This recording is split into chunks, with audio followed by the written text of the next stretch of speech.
Recording in progress. Recording stopped.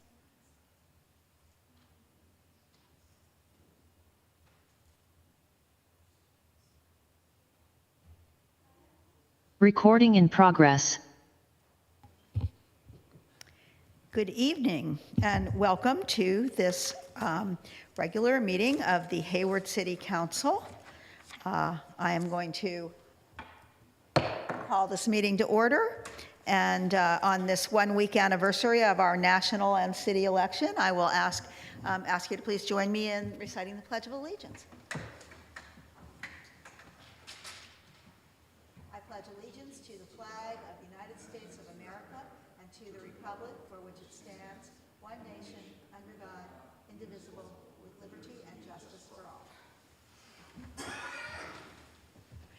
Madam City Clerk, will you call the roll? Yes, Madam Mayor, good evening. Councilmember Andrews. Present. Councilmember Lamnin. Present. Councilmember Marquez. Present. Councilmember Salinas. Present. Councilmember Wahab. Here. Councilmember Cermeño. Presente. Mayor Halliday. Here. Thank you. That brings us to our closed session announcement. We did meet, the council did meet this evening in closed session on 3 items. On the first one, which was item number 1, public employment and performance evaluation of the city manager, city attorney, and city clerk. Would you say that we took no reportable action? No, actually, Mayor, Actually, we took reportable action? Yes, can I report it? Yes, please report it, Mr. City Attorney. Thank you. The council did convene in closed session and pursuant to posted notice in the Brown Act, and with all members present and no public comments, the council discussed the following matters. 1, the council discussed the upcoming annual performance evaluations of the city manager, city clerk, and city attorney. It was moved, seconded, and carried it with Councilmember Marquez seconding the motion made by Mayor Halliday and unanimously approved 7-0. The council unanimously selected the Pivotal Group as a consultant to perform a 360 assessment of the council-appointed officers in an amount not to exceed $21,500 plus additional options in an amount not to exceed $5,350, and authorize the assistant city manager to execute an agreement with said consultant. 2, the council discussed 1 case of anticipated litigation in consultation with the city attorney and took no reportable action. And finally, 3, the council discussed property transactions, specifically Caltrans Route 238, Parcel Group 5, known as Bunker Hill, and took no reportable action, but public action is anticipated on consent calendar report number 13 on tonight's agenda. And the closed session adjourned at 6:25 p.m. How's that, Mayor? That's much better than my attempt. Yes, we actually did take a vote on that first item, so thank you for the report. Okay, that brings us now to public comments. This is your opportunity to comment on any matters that are not otherwise on our agenda this evening. And I'll ask, I do see that we have an attendee on Zoom with her hands raised. So did we have any speakers here in the chambers, Madam City Clerk? No, Madam Mayor, not to my knowledge. There's Okay, so I will call, there are a couple now. TJ?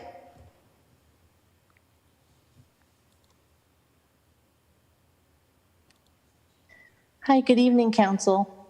I'm TJ with Hayward Concerned Citizens.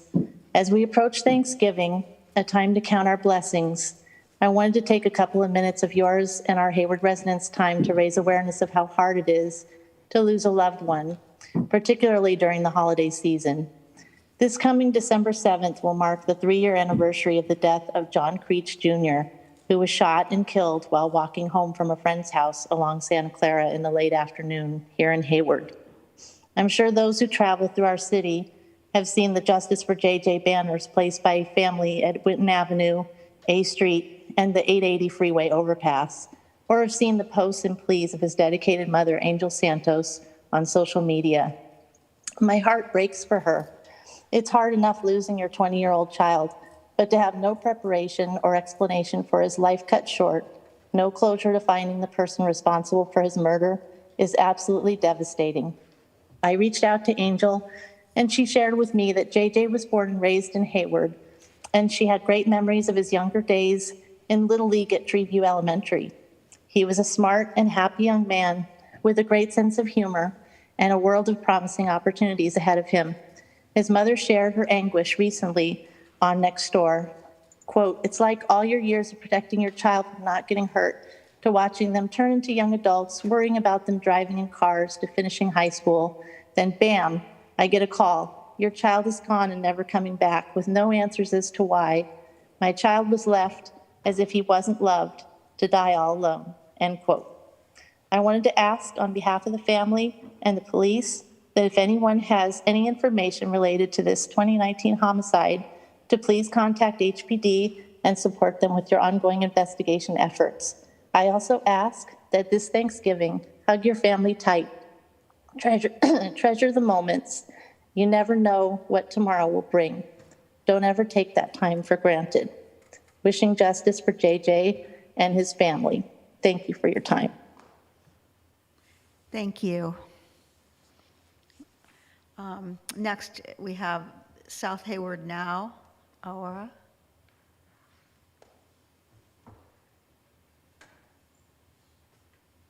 Hi, good evening. Can you hear me? Yes. Hello, my name is Gabriel Altamirano. I'm a member of South Hayward Now, Aura, a recently formed community activist group coming out of the recent Office of the Attorney General's Environmental Justice Program to advocate for South Hayward neighborhoods. South Hayward Now, Aura is calling for the city to implement enforcement of street food vendors selling without proper permits. South Hayward Now, first main concern is the protection of retail restaurant businesses within the South Hayward neighborhoods, which your constituents rely on a daily basis. South Hayward Now's main concern is the health and safety of food being served. The cities of Anaheim, Santa Monica, Yolo County, West Sacramento, Woodland, Hemet, Fresno, Bakersfield, and many, many more have recently taken active enforcement of unpermitted street food vendors because of the same concerns we bring here. The Alameda County Department of Environmental Health, Health's Enforcement Division, only send out enforcement inspectors during regular business hours from Monday through Friday, 9 to 5. They do not enforce after hours or on after hours on weekdays or weekends, which is when the unpermitted street food vendors are taking advantage of selling food without permits. Propane tanks are being used openly without proper safety containment. The streets and sidewalks are being blocked, causing dangerous and hazardous risks for folks who use them, especially the elderly and disabled. This is occurring on our city property, and the city will be responsible if somebody injures themselves, especially after being made aware of these risks. And South Hayward Now neighborhood citizens will continue to organize and advocate for this and future items. Thank you. Thank you. Next, we have Nate Risby. Hi, yeah, this is Nate. I actually want to also bring up same topic that Gabriel just spoke about, that at the corner of Tennyson and Huntwood, you see all these activities from Thursday to Sunday. There's so many street vendors selling food. There's a flea market type environment in there. People are selling out of their cars. They just open a trunk and start selling. I wanted to know if we have in the city of Hayward any designated area for the street vendors who are doing business with permit, because it cannot be that they can just open a shop, illegal shop anywhere, because it's so unfair with the shopkeepers and the regular restaurant owners who pay rent and who pay tax, and who get inspected for the quality of their food. This has to stop. I mean, if you drive by during these Thursday through Sunday, this looks like a third world country. That the corner of Tennyson and Huntwood and Harris Street. This is where all these activities happens. People are parked, double parked, and I mean, it just does not look good. It's a residential area. That corner of Huntwood and Harris is a residential area, but just it seems like it's a commercial place, and then anybody can do whatever they want to do in here. There has to be some law and order. There has to be some enforcements of law from City of Hayward. I'm sure there are laws that not anybody can open a shop whenever they want, wherever they want. So why nobody's taking action against it? And I'm sure cops are passing by and they're just seeing what's happening here, but nobody does anything about it.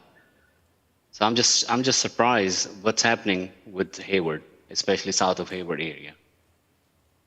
Thanks. Thank you. Our next speaker is Savannah. Hi, yes, my name is Savannah, and I am in the, actually, I approve both of these people who spoke before me. I like to see Hayward going forward better, not going toward downward, which is going right now. People are parked double, triple to get their food. I understand these people trying to make money and they have no other jobs to do and all that. But city needs to come up with a good plan and give them a space like a flea market or something, so people have enough parking to park so that nobody gets hurt. Because as soon as you turn on Tennyson to Harris, there's a huge store, and then some lady is selling stuff from the back of a small car, and all these food vendors. And then as soon as you go further, there is a flea market, like maybe at least 5 days a week on the corner of Huntwood and Harrison. So there's another street also. And then coming back on Huntwood toward Tennyson, there's on this parking, there's like till 12 o'clock or something, food and flowers and this and that, everything. So I want Hayward to be going forward, not like Nate said, third world countries. And Hayward is going really badly down the spiral. I love Hayward, so I'm concerned about Hayward. And I just want to bring my voice and also be concerned about Hayward. And please do something. You guys are, it's in you guys' hands. We want them to thrive. We want people to make money, but should be a better way. Hayward should be the model, showing San Francisco and Union City and all of them. And in 80s, Hayward had no issues like this. I am seeing a big difference in Hayward. What is the problem? I cannot figure it out. If it's the authorities, the cities, the law enforcement that's not enforcing, or what is going on. I just don't understand. When these people doesn't even have a bucket of water, why are they serving food? I understand maybe their food is so good, but they need to bring a truck of water to get their hands clean, sanitized. And what if somebody gets sick and not one person gets sick? What if a bunch of people, God forbid, dies? Like 40 people, 20 people die from this food. Thank you so much, and please have. Thank you. Thank you. Yes, thank you. And I don't see any other hands raised on Zoom. And Madam City Clerk, can you confirm that there aren't any requests to speak here in City Hall? That's correct, Mayor. I haven't received any requests to speak at this point. Okay, so I'm going to go ahead and close public comments, and we'll move on to city manager's comments, and I think she might have some that address the concerns that a couple of our speakers just raised. Thank you, Mayor. And yes, I just wanted to make some comments about the sidewalk vending. I did send to the council earlier today an outline of a community engagement schedule for the city of Hayward to adopt regulations under the new Senate Bill 946.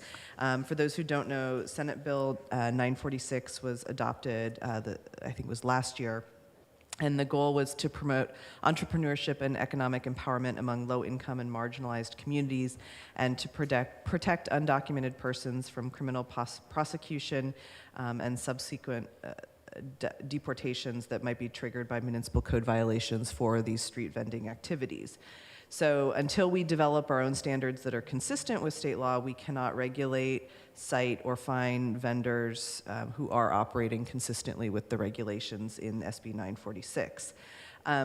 We cannot prohibit them outright, but we can regulate the time, place, and manner of where they operate. And so the goal of the city adopting a new ordinance and the council coming to council with a new ordinance would be to set up some parameters for kind of where, when, and how these sidewalk vendors could operate so as not to impact our local businesses, as we've heard in the past few weeks.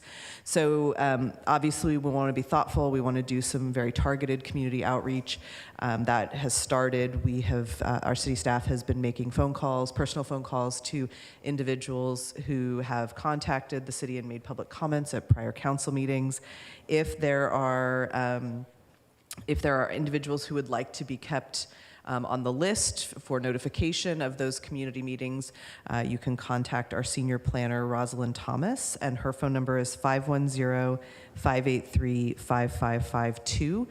She will be heading up the effort to update our city ordinances. So by the end of this December, we will be holding an informal listening session with stakeholders and businesses. We'll continue community outreach through January, and then hope to have some preliminary work sessions on draft ordinance language to the Council Economic Development Committee and City Council in February of 2023. And then in the spring, we do have to have a 45-day public review period for any new ordinance. So it is not a short process, unfortunately, to get these things done, but at least we are moving forward with it. So hopefully the council will adopt the ordinance in late spring of 2023. I also wanted to highlight that our code enforcement and police department staff did go out last Thursday and Saturday for some targeted enforcement to ensure that the vendors who are out there currently do have health department permits, because that is the one thing they are required to have if they're going to be a street vendor. One vendor was located on Thursday, and they were given information about how to obtain permits. And then on Saturday between 11 and 2, staff also had a number of connections with vendors, ran into about 12 vendors, and mostly on Tennyson Road, and discussed the permitting requirements. And we'll be doing some additional follow-up with Alameda County Health Department and working on a English-Spanish education flyer that we can share with vendors going forward. So please know that we are working hard to work through this issue. And then I would also just note, if a vendor, you believe a vendor is operating unsafe or without a health department permit, you can call our code enforcement staff during normal business hours, 8 to 5, Monday through Friday, and that number is 510-583-4143. And then if it's after hours, please call the police department non-emergency line, which is 510-293-7000. A couple other just items of note. I did want to note that consistent with the past number of years, City Hall and other non-emergency services will be closed during the Thanksgiving holiday week, starting Monday, November 21st, and will reopen Monday, November 28th. Emergency services will be available, and also emergency water services. So that information will be posted on the city's website. And then lastly, just a preview, since I don't think we will have a council meeting before this event happens, but the City of Hayward, Hayward Area Recreation and Park District, the Chamber of Commerce, and the Eden Area Interfaith Council will be teaming up for a very special version of our annual Light Up the Season event that will be held 3 to 7 p.m. Saturday, December 3rd at City Hall Plaza. We'll have song, dance, musical performances by schools, other groups, and then seasonal displays, which will celebrate the wintertime traditions of our diverse Hayward communities. We will also have fun, games, activities, appearances by Kirby, backpack giveaway, and an antique Hayward fire engine, as well as much more.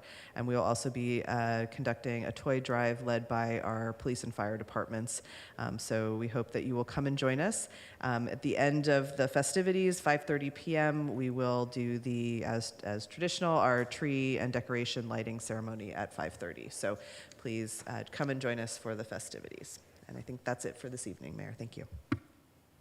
Okay, thank you very much. And yeah, we'll all stay tuned on the ongoing work regarding looking at that sidewalk vendor, whatever we can do to address some of the comments, very valid comments that have been made in the last few weeks.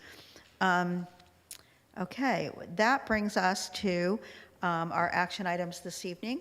And first, we will start with our consent calendar, which tonight consists of items 1 through 13. Is there anyone who would like to pull any of those items off this consent calendar, either on the council or among the attendees? Who would like to talk? I'm not seeing any hands going up. So we will take up motion, and Councilmember Zermeño has moved approval of those items. Is there a second? Thank you. Councilmember Lamnon has seconded the motion. So on the motion, unless there are any comments, which I don't think there are, Madam City Clerk, will you call the roll? Yes, Madam Mayor. Councilmember Andrews? Aye. Councilmember Lamnon? Aye. Councilmember Marquez? Aye. Councilmember Salinas? Here, yes. Councilmember Wahab? Yes. Councilmember Zermeño? Aye. Mayor Halliday? Yes. And the motion carries with 7 aye votes. Okay, that brings us to item number 14.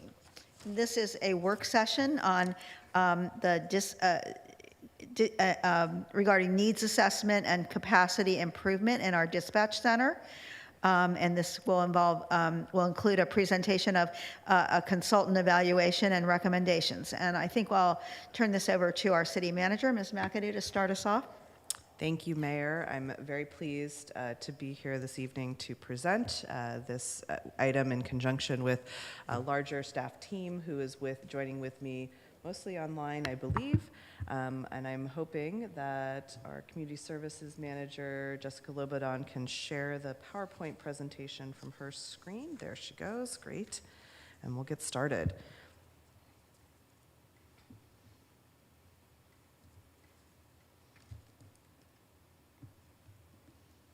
Can you put, are you, okay, there we go. I'm getting it in slideshow.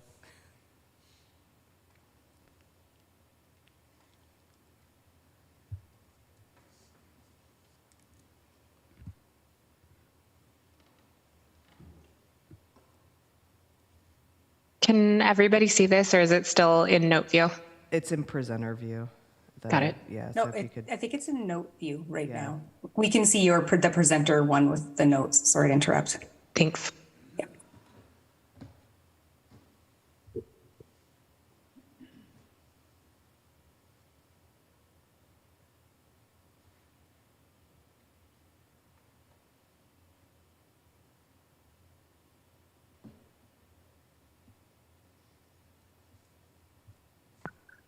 Sorry, all. I am working on this. It is just having some technical difficulties. no worries.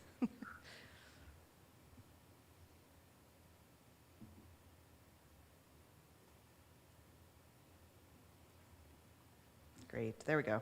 Got it. Thank you.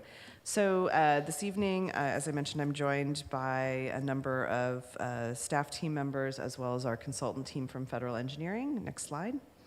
And what I'm going to go through is a little bit of the background, and then I'm going to turn it over to our team at Federal Engineering, who will walk through the work that they have done over the past almost year with us on this dispatch needs assessment and recommendations.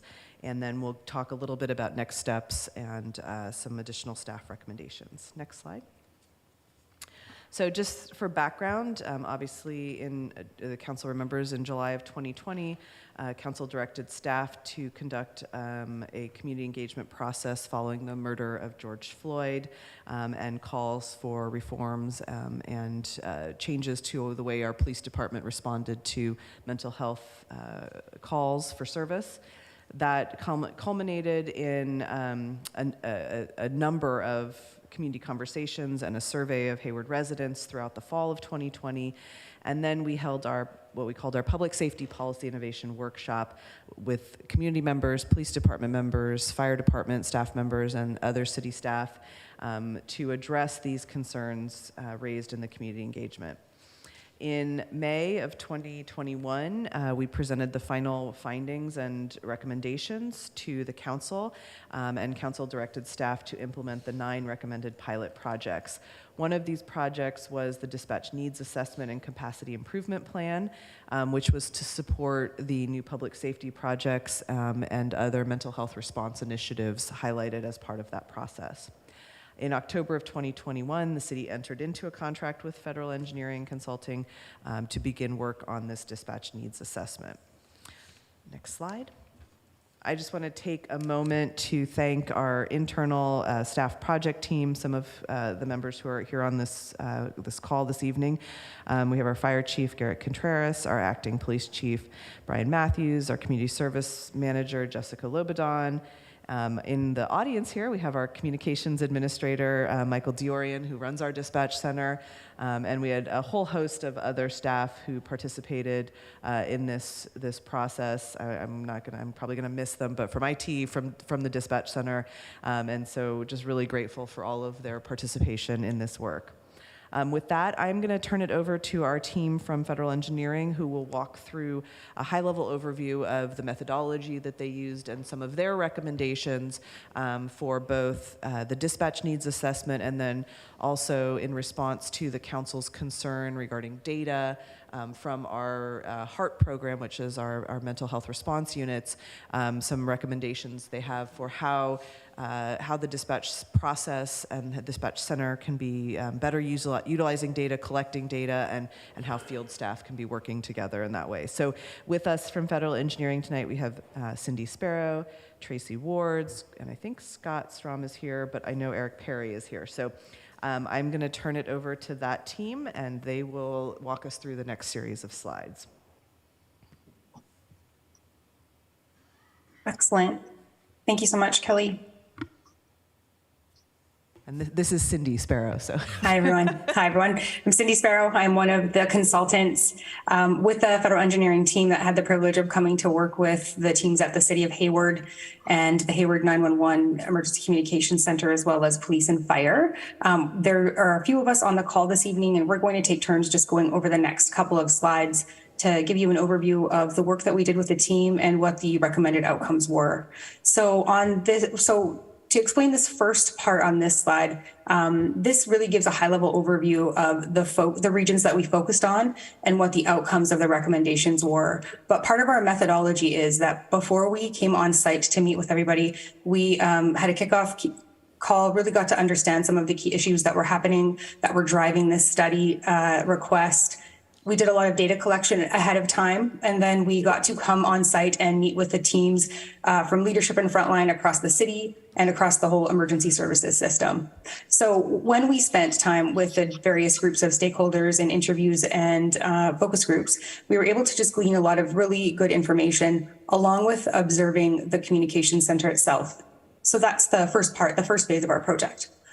The next phase was that when we left the site visit, we came back to our homes, to our workplaces, and conducted our analysis based on what we had discovered while we were there assessing the current conditions. Some of it included some follow-up as we went along, part of which was also a staffing analysis in the center. part of the driving factor for the study was that they knew that the center was understaffed, but they didn't know in what capacity and how to get the right amount of numbers to be able to support the workload and the innovation and growth that's happening in the community, and so that they could have what they need for that holistic approach in the center and impacting emergency services response. So as I said, these are the high-level recommendations that came with part of the implementation plan, the outcome of the study. And we're going to spend a little bit of time in each of the next few slides just going over what we found for each of those portions. We can go to the next slide, Jessica. Thank you so much. So in this one here, it's really important to know, again, one of the driving factors for the study was that the team knew that staffing was an issue in the 911 center. So we did do our staffing analysis, and the recommendations are, what we found was that the staffing levels are at a critical mass. And in fact, of the 33 positions that the 911 center was authorized for, only 24 are filled. But when we did the analysis based on the industry standards and metrics and best practice, we found that they actually needed 62 positions. So that's an additional 38 staff in the center from where they're at now. So just to give you a ballpark understanding, that's more than half of the staff that are in the center now that need to be added in order to maintain current call volume and call loads. Excuse me, sorry, got a tickle in my throat. So that they could meet compliance with industry standards for service levels and answering 911 calls and dispatching resources out in the field. So I think, oh, sorry, go ahead. Before we hand it over to you, Brian, what I just wanted to say is what we really found and what the team found when we were able to deliver the results was that the levels of staffing shortage today in the center is not sustainable over the long term. There's a great team in there who's doing wonderful work, but they're burning out because of the lack of resources that they have to cover the shifts that they need to in the center. So everybody recognized right away that staffing is probably the most critical piece that we need to focus on. While there's other items that have to run in parallel with this initiative, staffing definitely is most critical. Sorry, go ahead, Jessica, if you want to go to the next slide. All right, I'm going to jump in here and just talk about some of the work that is underway and that will continue as we move towards implementation. We have already begun implementing some of the changes to assist with the recruitment and testing for dispatcher candidates. Council, as you all know, approved the hiring bonus and incentive program, which we're using salary savings to fund. One of the projects that we've been working on with kind of a cross-section of city staff is engaging in hiring process mapping. So a work group was convened with representation from dispatch, HR, HFD, and the police department to take a look at hiring processes. We conducted an analysis of the existing recruitment process, and we've had discussions about where the recruitment and testing process can be streamlined for efficiency as we are in competition with quality candidates or with other agencies to identify and hire quality candidates. The work group is going to continue to identify ways to improve this recruitment process and streamline our hiring. And we're always interested in hiring the highest quality candidates possible. And just to highlight some of the other work that's going on, there are some technological solutions that we've identified and are moving towards implementing. These are technology solutions that are designed for the pre-employment process to really identify some of the competencies and aptitudes that will make candidates successful in performing the work-related activities of our dispatch folks. And with that, I'll pass it back to Effie. Thank you. So the next priority that we recommended, and it runs in parallel with the hiring of the new staff to get the staffing levels up to speed, is training. So this has to be worked on at the same time, recognizing staffing is critical, of course. So in order to properly train and retain staff, it's really vital that they have a good experience from the beginning in their recruit training. And so what we've recommended is a full academy classroom training program be implemented and carried out for all new staff that join the center. This allows them to really develop the theory and understanding about what they're doing in the center, understand the technology, the process, the protocol, and then have a scenario-based simulation type lab where they get to practice call taking and dispatch before they're ever assigned to a trainer inside of the actual 911 center. This really helps them get a grasp and understanding about what's going on, so that when they are in the practical portion of their training, there's just so much more depth in their ability to manage and keep up. A lot of people will actually wash out in the training portion of 911 centers, and that's because of the lack of really robust training. They recognize quickly it's a safety sensitive position, and if they don't feel like they're getting adequate training, they know that it's not for them. So part of attracting and retaining that is making sure you have a really well established, robust training program for recruit staff.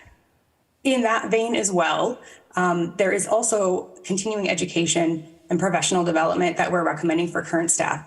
Now, previously, there was an administrative supervisor role, and it was filled. However, due to short staffing, when we were there doing our assessment at the center, of course, they needed the team strength, so that position was temporarily not filled, which means that training can't be looked after while somebody's on the floor taking calls, of course. The team was doing good work to make sure that some training still occurred, but it wasn't at the level that it needed for the team in the center. So that was our second recommendation for training. And then our third one, when it comes to training, is making sure that there is a quality assurance and quality improvement program that does go part and parcel with the training program. We're going to talk about that a little bit next on the next slide when it comes to call taking and processing.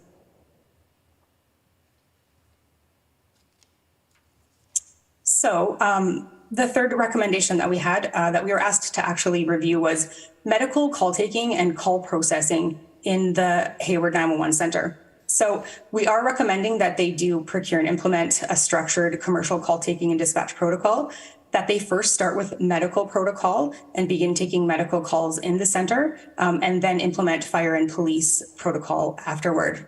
So today in the center, they answer all 911 calls for the area, for the city.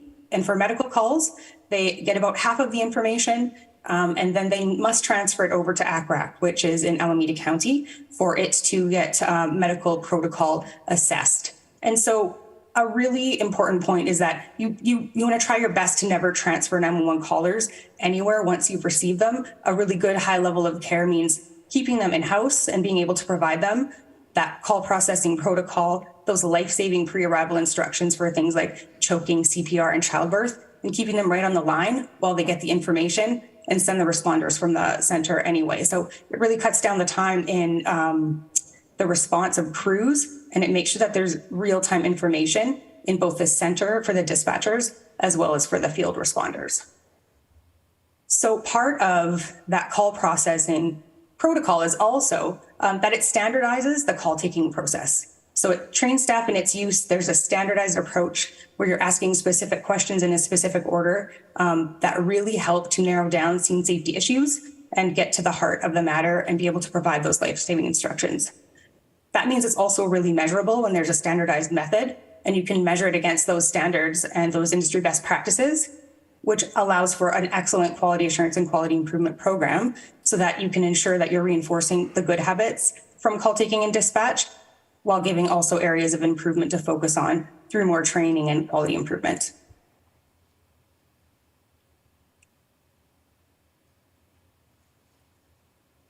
Okay, so for the technology pieces, so of course we're recommending that there's accelerated implementation of call taking and dispatch software and programs. And that runs, of course, in parallel. We don't have to wait until we're at full staffing, and we don't have to wait until we have all of the training implemented. These things need to be investigated and set up now because it takes a little while for the protocol system to be implemented, for everybody to be trained on it. While you're building up that staffing capacity, you're also working on these other implementation measures and recommendations. And so what we're recommending is that we accelerate the call taking dispatch protocol implementation, and that also in the interim, that there is a two-way CAD-to-CAD interface. So the computer systems in the 911 center in Hayward be interfaced with the computer systems in Alameda County where they answer, where they take the medical information for calls. And so that information that happens in real time when Alameda County has the medical caller can come back to the computer systems in Hayward and also go back out to the response vehicles so that they get real-time information about what is going on the scene that they otherwise don't get today unless Alameda County phones them back. So if you can imagine, it addresses things like scene safety, and it allows responding crews to be prepared for what they're going to arrive on scene for so they can take action quickly. The other piece I'm going to hand over to Tracy. The other technology pieces are for the HEART program project. We did two projects kind of in one, two components that we covered in one project. So I'm going to hand it over to her. She's going to talk to the technology pieces for HEART. Thank you, Cindy. So as part of the data mining and reporting for the behavioral health project, there needs to be a review and possible revision of the incident types and CAD codes, CAD being the computer aided dispatch program in the HCC. Once that review and revision happens, we can get a better assessment of what data we can pull from the center to properly evaluate the behavioral health project. In addition to that, we need to explore some major case management software for the HEART program that will enable data entry from all units and agencies and can provide some statistical dashboard of outcomes for the whole program. Next slide, please, Jessica. Okay, so a part of the review that we covered was the governance and the organizational model of the Hayward 911 Communications Center. And so what we're recommending is that this center has grown quite significantly since its inception, as you can imagine. Call volumes increased, populations increased, the way we deliver service has changed, and it's become a very technical and specialized position.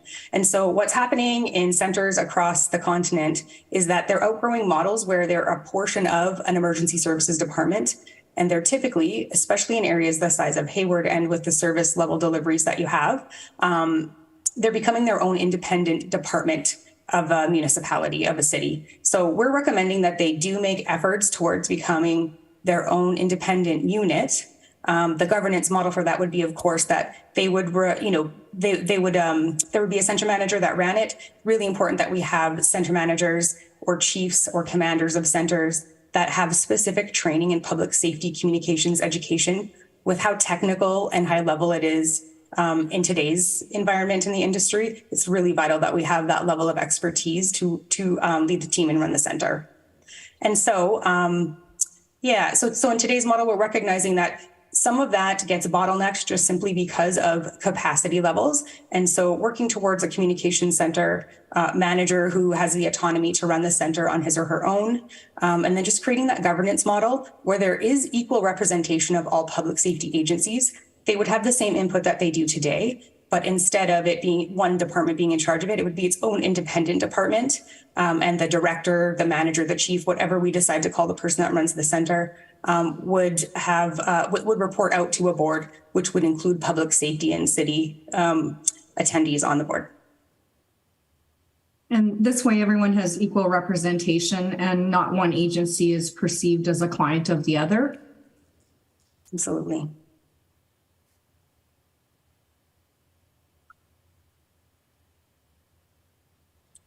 Okay, so as part of this study, we did review the facility. When we're recommending the level of staff that we also recommended minimum staffing requirements in the center. And in order to achieve those minimum staffing requirements to be on duty at one time, it means that you actually need to increase the number of workstations or desks that are in the center by about 6 desks. And there is not room to do that in today's current center. It's too small. So while a full 911 specific public safety communications center we should be looking now to figure out where we can build that so that for the next 25, 30, 40 years, it can be in a center specifically designed for a 911 center. But in the interim, the thing that we need to start looking at now is how do we renovate the existing space so that we can increase the number of workstations to support the initial staff increase and the ongoing staffing increase as you're getting approvals and finding land or finding a suitable building to repurpose in order to use as a 911 center. The other piece that's really critical in our facility recommendations is that today there is no backup facility for the 911 center. So if something were to happen at that building and the team needed to evacuate, they have a mobile command post, which will only work very short term, and it wouldn't be anything that could be used over a significant period of time. So securing a backup facility and ensuring that it's equipped in a mirrored fashion of the primary center so that long-term operations could occur from that site is really critical to make sure that the city of Hayward, as well as the comm center, has what it needs to continue operations if they ever needed to relocate in a hurry. Another piece of the facility recommendations, of course, is that in the renovated space, and as soon as we can, to find a training room where we can add workstations and technology so that it mirrors a simulation lab of the center.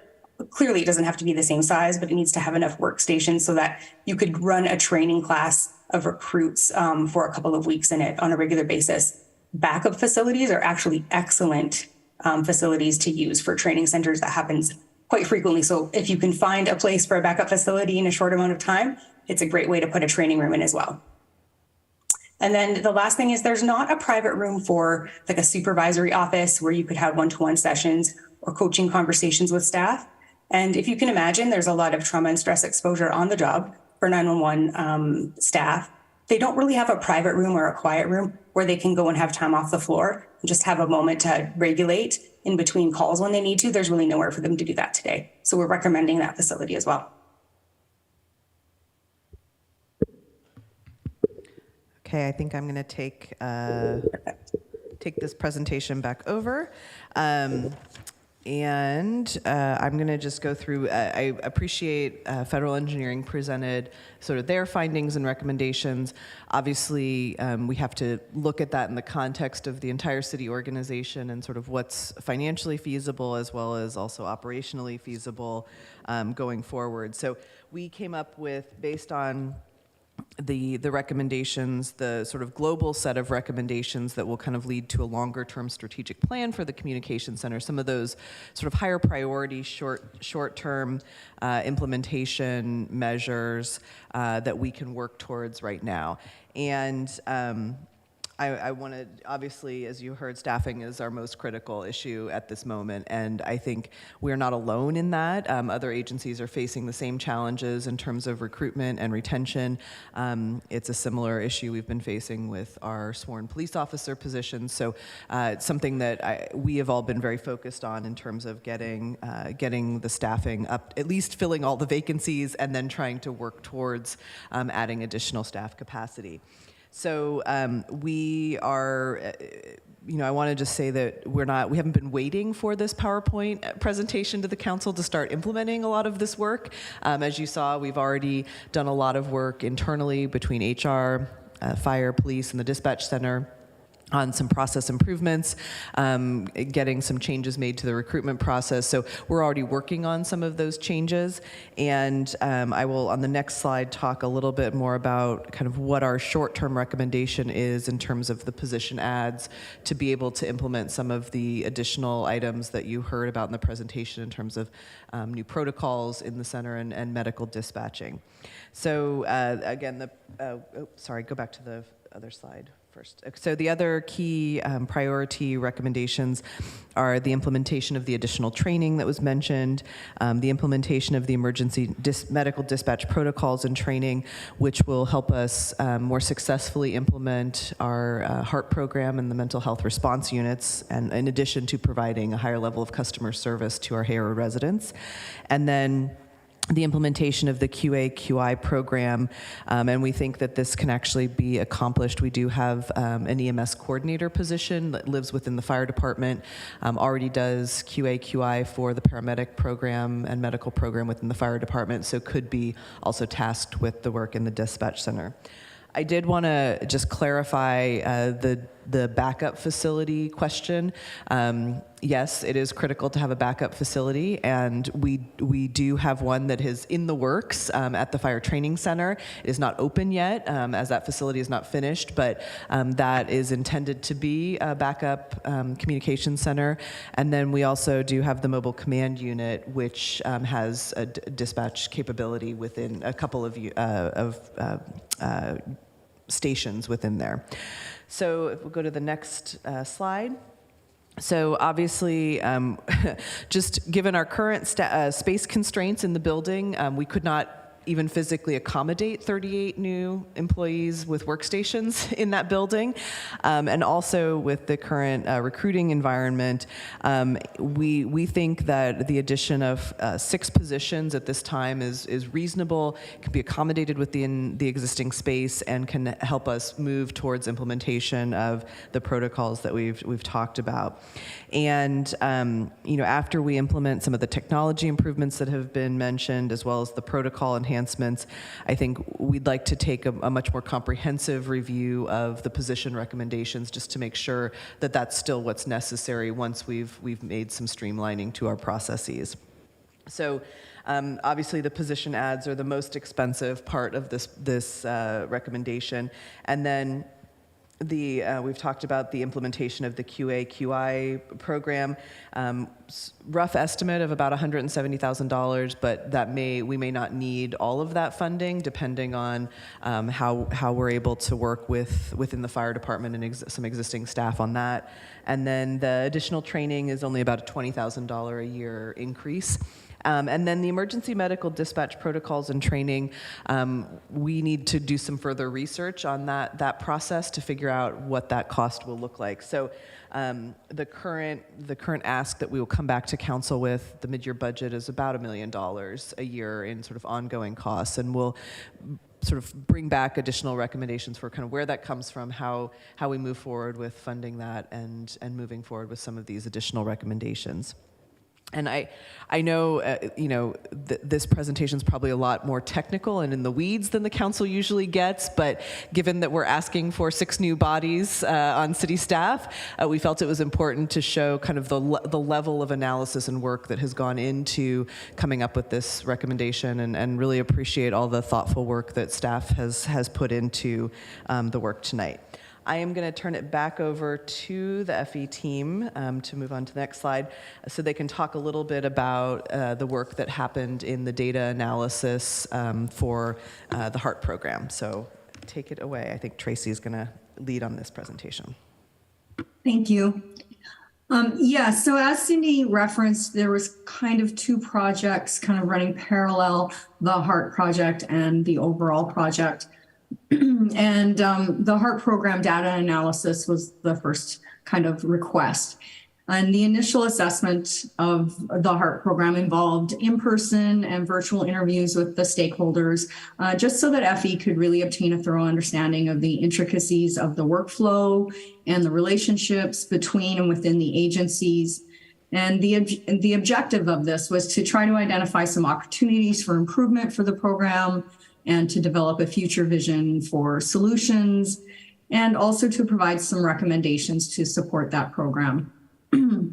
We also recognize that the Policy Innovations Workshop really revealed that the citizens of Hayward have an expressed desire for a highly effective behavioral health crises response program to meet the needs of its most vulnerable population. And being aware of this, FE recognized that in order to really make some appropriate recommendations, we needed to conduct a workshop with the stakeholders to really effectively understand the HEART program, including the other components of Hayward behavioral health continuum of care.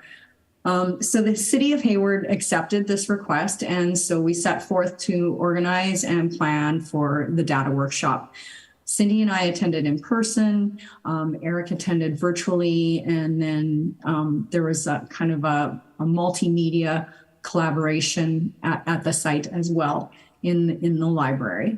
So from the beginning, we recognized that this workshop would first and foremost provide a great opportunity for frontline personnel and leadership to come together to share and collaborate and really build capacity for future development of knowledge, evidence, and process to support the HEART program, and also Hayward Communications Center.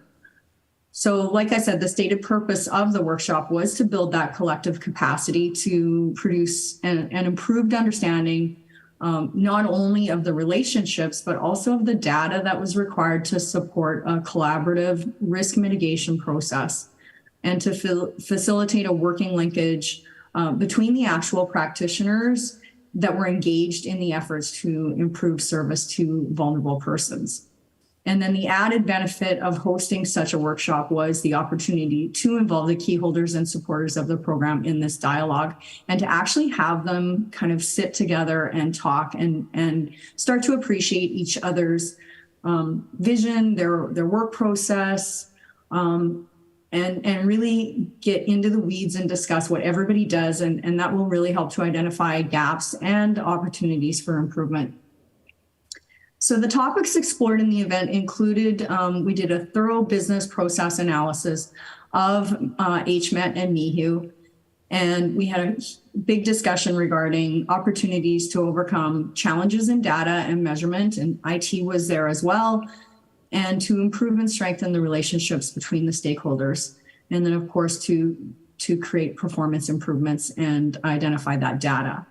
And at the end of the workshop, there were 4 kind of critical outcomes that were identified, and then specific recommendations were developed from each of those 4 pillars. So if you can just go to the next slide, please. So the first of the 4 were systems mapping.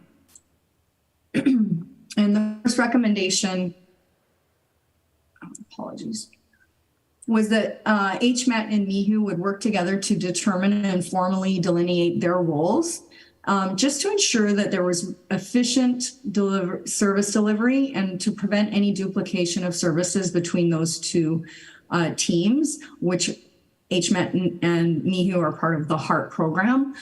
So to just make sure that there was no duplication of services and to really understand what their specific roles were. And then the second recommendation was to identify a method for a diversion process right at the Hayward Communications Center at the call answer and the triage point. MIHU would benefit from identifying which approach to diversion at the point of the 911 call answer and triage is the best fit for their current model. And then collaboration between MIHU and HMET and HCC and all the other stakeholders was necessary to identify the community's existing crisis services. And that's a good first step to identify which gap is most appropriate for MIHU to fill, because MIHU is right in kind of its infancy stage, trying to figure out where it fits into that continuum of care. And so which gap is most appropriate for it to fill. And then our third recommendation was to complete a thorough systems mapping exercise to determine HEART program's kind of long-term approach and the integration of HCC, the communication center, to determine whether or not there will be actual diversion at the dispatch point. So currently, there needs to be kind of an inventory of the existing resources and services within the whole community to help to pinpoint not only how to respond, but also what role MIHU will take in that continuum of care. So this type of asset mapping really also promotes community involvement, ownership, and empowerment. And system, asset, and resource mapping is essentially just kind of documenting every aspect of the community that improves the quality of life of its most vulnerable citizens. The second pillar or outcome was mental health call assessment. And so the recommendation that came out of this was to create policy and procedure along with robust training for the communication staff so that they could actually triage behavioral health calls in the initial call taking process. A formalized process was necessary. So this would mean adding specific mental health questions to the primary call taker assessment. The analysis of the initial calls placed to HCC revealed that there is an identification of mental health calls, but it's not an actual specific set of primary assessment questions. So developing those basic questions will really help the staff in the HCC to accurately and consistently triage those behavioral health calls. And then if a non-emergency call is received by dispatch, a method could be developed for that call to be transferred even to the upcoming 988 hotline eventually. So that could be part of that continuum of care, so that a mental health professional could de-escalate those calls in specific situations. That kind of diversion would eliminate the need for any police response whatsoever. So that's kind of like looking at it long term. Once you develop those specific initial primary call taker assessments, that's something that could come out of this assessment as well eventually.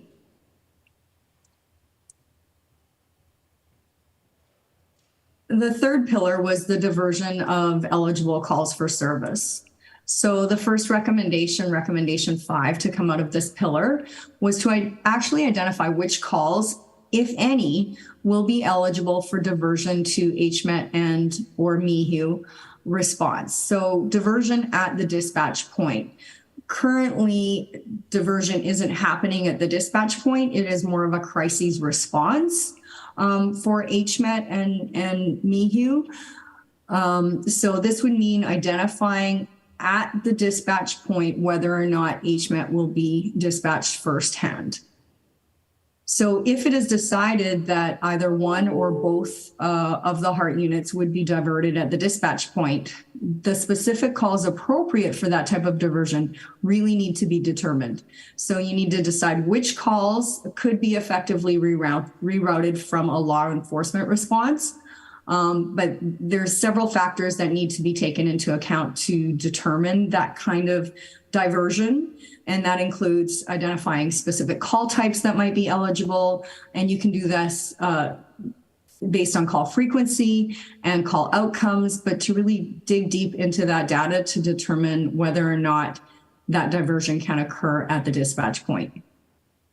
The sixth recommendation was to ensure that data inputs and disposition codes accurately reflect behavioral health response. So this would involve a collaboration with IT to review and HCC, of course, to review the calls and the disposition codes in CAD to ensure that information about calls involving behavioral health needs or crises can be captured accurately.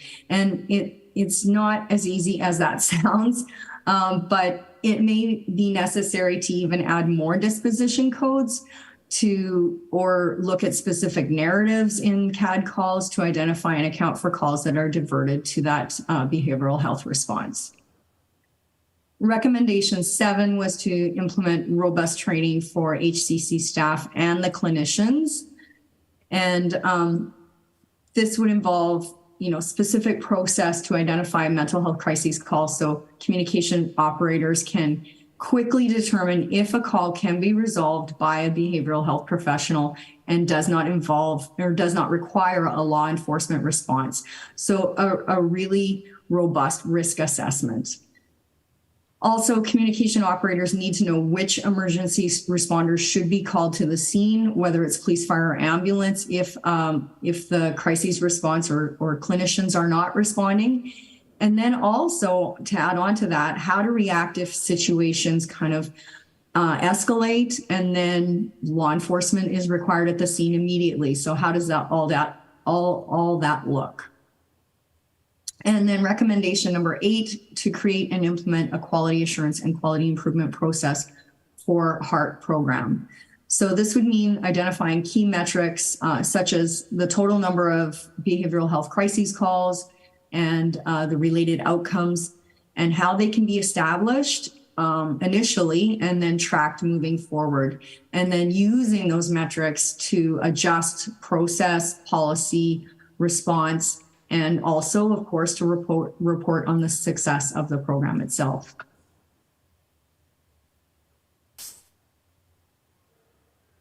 And then the last pillar or last outcome was data reporting and sharing.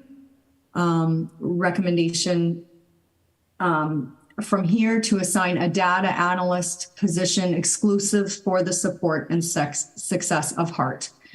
So MIHU and MET members cannot be expected, nor do they have the capacity to enter and analyze data to effectively report on the quantitative and qualitative impact of the program. That's not what they're there for.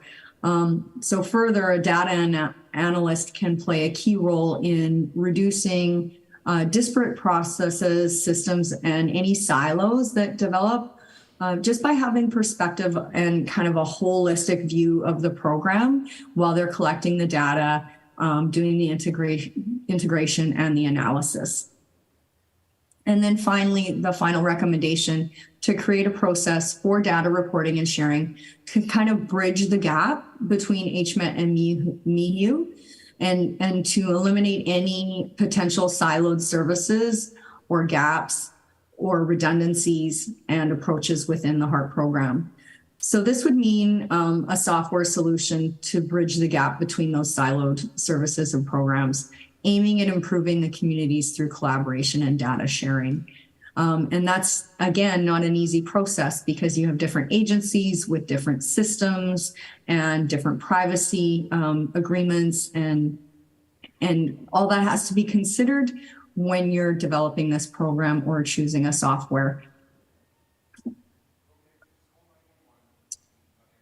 So the next steps that we're recommending the HART program take is to set up a working group that will determine whether or not HART goals will be crises response or dispatch diversion. So again, like I said, currently it is crises response. It's not being diverted at the communication center point, and there needs to be a lot of work before that can happen. But if that is decided, that is the diversion point that is going to be accessed, then they need to start the work. So that would involve conducting a systems mapping exercise to identify who responds to certain calls for service. Part of that would be to develop a mutually agreed upon call evaluation matrix. And this matrix would assess any risks for the identified call types and develop a specific process to be followed, specific questions to be asked to determine whether or not it was safe to send a clinician or to send someone other than law enforcement. And this would be something that all leadership would have to agree upon to accept that level of risk.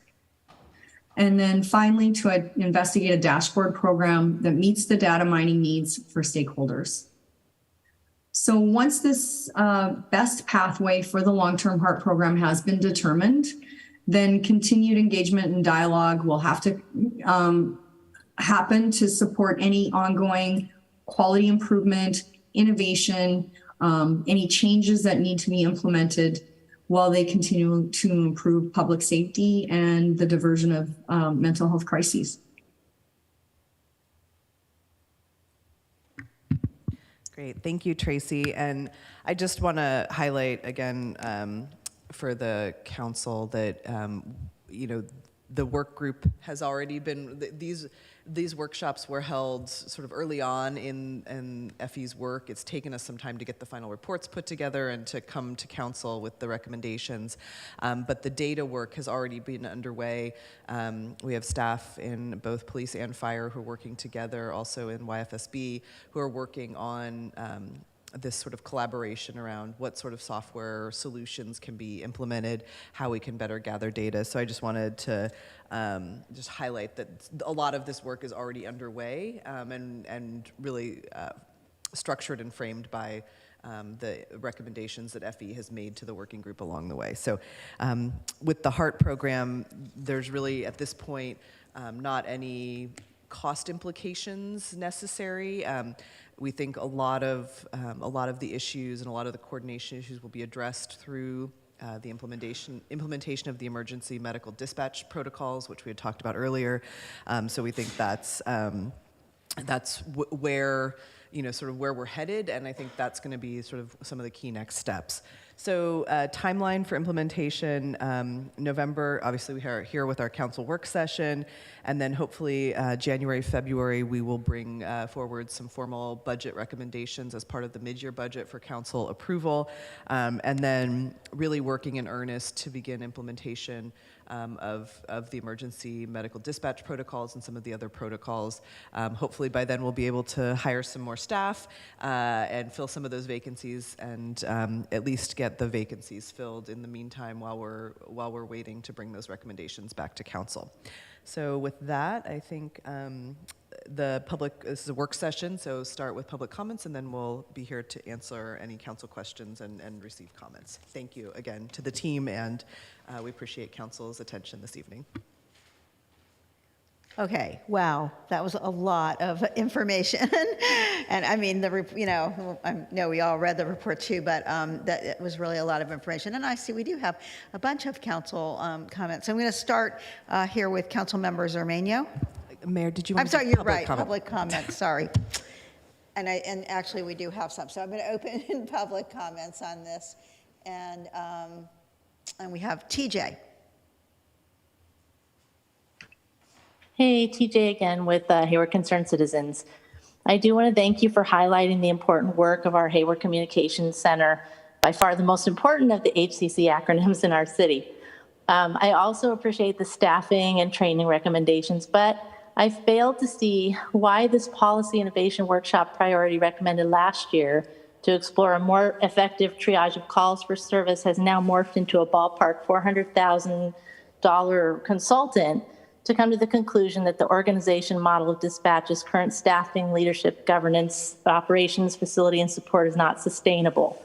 Hayward seems to again be the model for heralding public safety policy changes because exactly 1 month after retaining Federal Engineering's consulting services, I saw from FE's press release that Berkeley has enlisted their services to explore their communications operations as well. As to the space issue, you didn't need another consultant to tell you what you've already known. Ross Drewis Kusenbury Consultants already did the work in July 2016 and recommended a new police building, but council didn't act on it, focusing resources on our fire department facilities instead. So there's no room for expansion or reorganization in HCC's current location. Who bears that responsibility for putting the priorities elsewhere? As far as the stress level of communications staff, I can see why they would be stressed, working 12-hour shifts in a high adrenaline position, interacting with the public all day in such a way that requires quick reactions and skilled assessment to size up a situation while coordinating the proper response and being held to a high standard of accountability. This, combined with the proposed organizational disruption to their workflow when staffing is already stretched thin, makes me also feel for them. And I appreciate the mention of project fatigue in your report. I've never known a city to spend more taxpayer money, time, and resources analyzing situations and collecting data before actually committing to any action that might positively benefit the majority rather than stakeholders who come out of the woodwork from time to time. Developing an alternate response to calls does not necessarily mean housing your communications personnel in an alternate building. How do the dispatch operations workers feel about the prospect of moving to an independent communications center in isolation from those they serve? Fremont, Union City, San Leandro communication centers are all still currently housed within their local PDs. I'm reminded of some wise words I heard mentioned in a recent city council candidate forum that one should always ask in any agenda item. Who does it benefit? What are the advantages to relocating our city's dispatch workers out of HPD? Are we moving them to benefit them or to further appease the social justice folks who want to minimize interactions with Hayward PD as much as they can? Thank you. Thank you. And next we have Suzanne. Hi, I'm Suzanne Luther, proud member of Hayward Concerned Citizens. I know you all know me, council members and mayor, and you know that I like to voice my own opinion. However, I want to just say ditto to what Jennifer just said. She hits it right on the head. I really wish you guys weren't spending this random money that you were forced to do in response to defunding of the police when you can be spending it where it really is needed. That's all I want to say. Thank you. And I wanted. I think we have. And I don't want you to tell Sean that I'm the one that dropped the dime. Excuse me, what is happening here?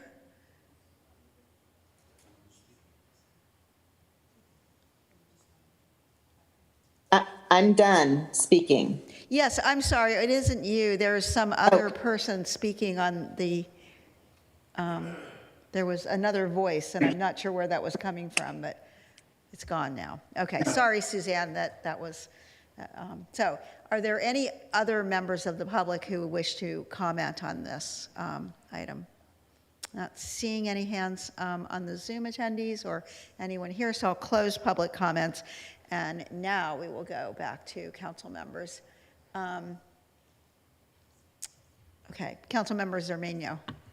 Thank you, Mayor, and thank you, Kelly and the rest of the team for a good, excellent report. A couple of questions.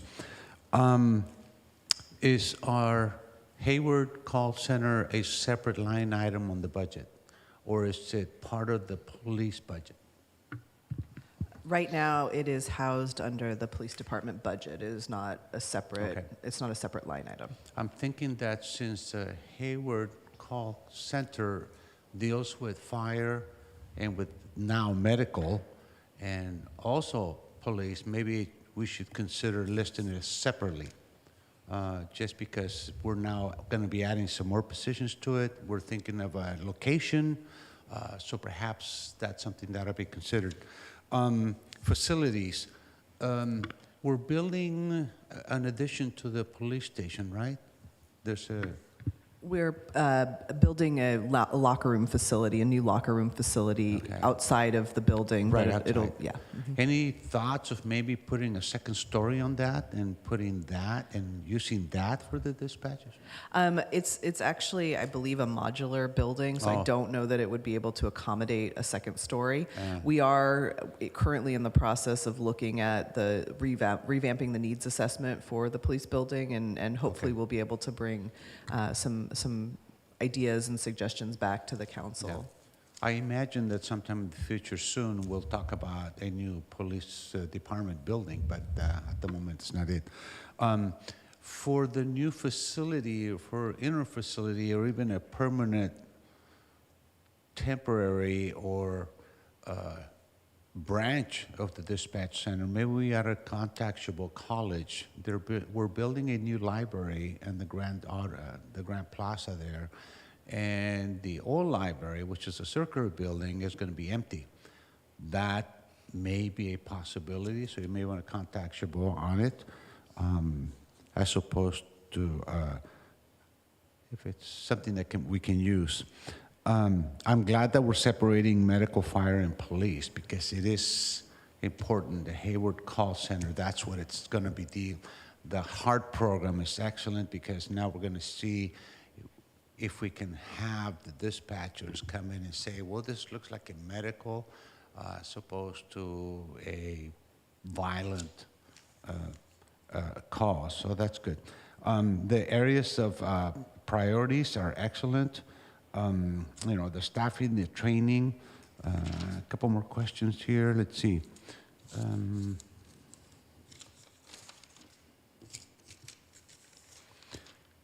The training will be done by a separate consultant, or do we have a consultant already, or will they be done by people who have been there longer? I think it's a combination, and I could look to either of the chiefs, but I think also a lot of training can be conducted through POST classes, which is the Peace Officer Standards and Trainings program. Okay. There are also professional organizations just for dispatchers that host trainings. I think ultimately, especially for the new staff that's coming on board, we'd like to have an academy in-house that's conducted by our staff so that we can train incoming staff on our protocols. So I think it's a combination of all of those different types of training. That's excellent, because we need to know what the calls are all about. Will we be dealing with new equipment for the technology aspect of this priority? I don't know if either of the chiefs wants to talk about if there's new equipment necessary in this. Generally, no, but there will be software purchases necessary for protocol implementation. So along the lines, whether EMD implementation, there's numerous programs out there to purchase those programs and embed them within the existing consoles would be the expectation. Yeah. Okay, all right. We do have funding then for some of these positions. That was my other concern. We're not dealing with hiring, up to the 68 level. No. And as we recommended, it would be, I think it's two dispatcher positions and 4 call taker positions. And right now, I think we're kind of evaluating the funds that are in the Measure C fund as a potential for funding those positions and just kind of looking at the city's budget. So we're still doing some additional analysis on that. All right, very good. Thank you very much. Keep up a good work on this. Thank you, Mayor. Thank you. We will go now to Zoom and to Councilmember Wahab. Thank you. I really do appreciate the analysis as well as the presentation from all of you guys who have worked on it for many, many days. I also just want to highlight to the public that this is a relatively new type of programming, new services provided to folks, if you will. One of the things about the HEART program that's great for the city of Hayward is the fact that we are looking to try to make it a 24/7 operation, whereas the county, their team only does Monday through Friday, about 8 to 5. This is a collaborative effort between our fire department as well as our police department. And the call center in particular, technically is a completely different union, number one. And if you've ever been a call center, and I've actually managed a call center myself, it is incredibly loud. They actually do deserve a space of their own. They need to be able to think clearly, have some quiet time, be able to kind of interact with each other if something comes up, a call that's, let's say a relatively new person's taking the call versus a more senior employee, things like that. So there's a lot that goes on, a lot of data, a lot of responses. Software upgrades are great, especially to make it easier for the individual. And much more. So I'm genuinely very happy with this presentation and looking forward to a lot of different things. I know that we're trying to look for additional staffing, and I'm hoping that we're able to do that pretty quickly. I've visited the call center as well as talked to other people in that kind of engage, and the amount of time that they spend on overtime and just, it is brutal for people. One of the question that I wanted to ask is, these particular positions are decently paid, and I wanted to ask if there's ways that we are promoting. Are we looking to promote within? Are we trying to give internal staff opportunities? Will this be open competitive? Number of questions there. Well, I'll just say that our current communications administrator was promoted from within the organization, so we're really grateful that he has stepped up to take that role on. I think obviously our goal is to promote from within. We typically, I don't know how many of our call takers have ultimately gone on to promote to dispatcher, but I think it's a career progression, and so we are obviously always looking to promote from within, but sometimes it is necessary to hire experienced dispatchers into the center. I don't know, Acting Chief Matthews, if you have any statistics on or any anecdotal observations. I don't have statistics to share, but I will echo what the city manager said, and that is that the call taker position was designed as a transition position, not only to help with call volume, but to get people to the place where they're promoting to the dispatch position and even the supervisors. So we are spending some time on developing our staff to be able to move up. Awesome. And if we can hire Hayward folks, if we are looking, that is always something we're interested in. I also appreciate the technical pieces of this. And I know that, this may be a little too detailed for some of us, but I think that it's important to highlight that because the two departments, if people are calling in 911, and we saw from previous staff reports that about 61% of the call is not necessarily crime related. We want to address that, especially in communities like Hayward, where the first call for healthcare is 911, whether it's they're having trouble breathing, somebody fell, things like that. So I really do appreciate this and a collaborative effort, if you will. And I'm hoping that we also have some basic measurements as we are implementing this that are read out regularly, whether it's to our city manager or to the public, whether it's on a quarterly basis or even a annual basis. Because I think that one of the things that we should be doing is saying like these types of calls we've been receiving this much of, and just seeing what are the trends in our community. I think it informs council as to what else we could potentially address, whether it is more crime related, more healthcare related, more preventative measures, whatever the case may be, if we do some data analysis on the back end as well. Once, obviously calls come in, we address them, but then on the back end, once a year, twice a year type of assessment of the types of calls, and we adapt appropriately. I also think that, as far as technology is the thing that's the most expensive. We know this, we talk about this often. And the fact that there is great technology out there. It also allows for the call takers to be able to kind of get scripts out, answer the right questions, click a couple clicks of a button, and you're saving lives potentially there, right? With, every millisecond that, we can do something a little bit faster. So I do appreciate that. I agree with some of the callers in the sense that, I would love to see a new police building, right? We saw a lot of the problems. I'm glad we've addressed some of the concerns regarding bathrooms and the courtyard, animal shelter, things like that. But at the end of the day, we're going to probably need to look for a new construction, if you will. And then, my quick question is the staffing level that we're looking at roughly 6 people. Is there any additional training that would potentially be needed for those individuals? I can defer to the chiefs, but I think those positions would come in. I think the training that we've been talking about would be applicable to all the staff in the center, not just the new staff that are coming Perfect. in. Okay. It looks like maybe. And then are they going to receive any type of certification or anything like that? There are a number of different certifications. I don't know, Chief Contreras, you had unmuted. I don't know if you want to weigh in on any of. Well, it's as Cindy and Tracy covered, the priority that was identified was to implement EMD first. So that would be the first discipline that the additional training would take place in.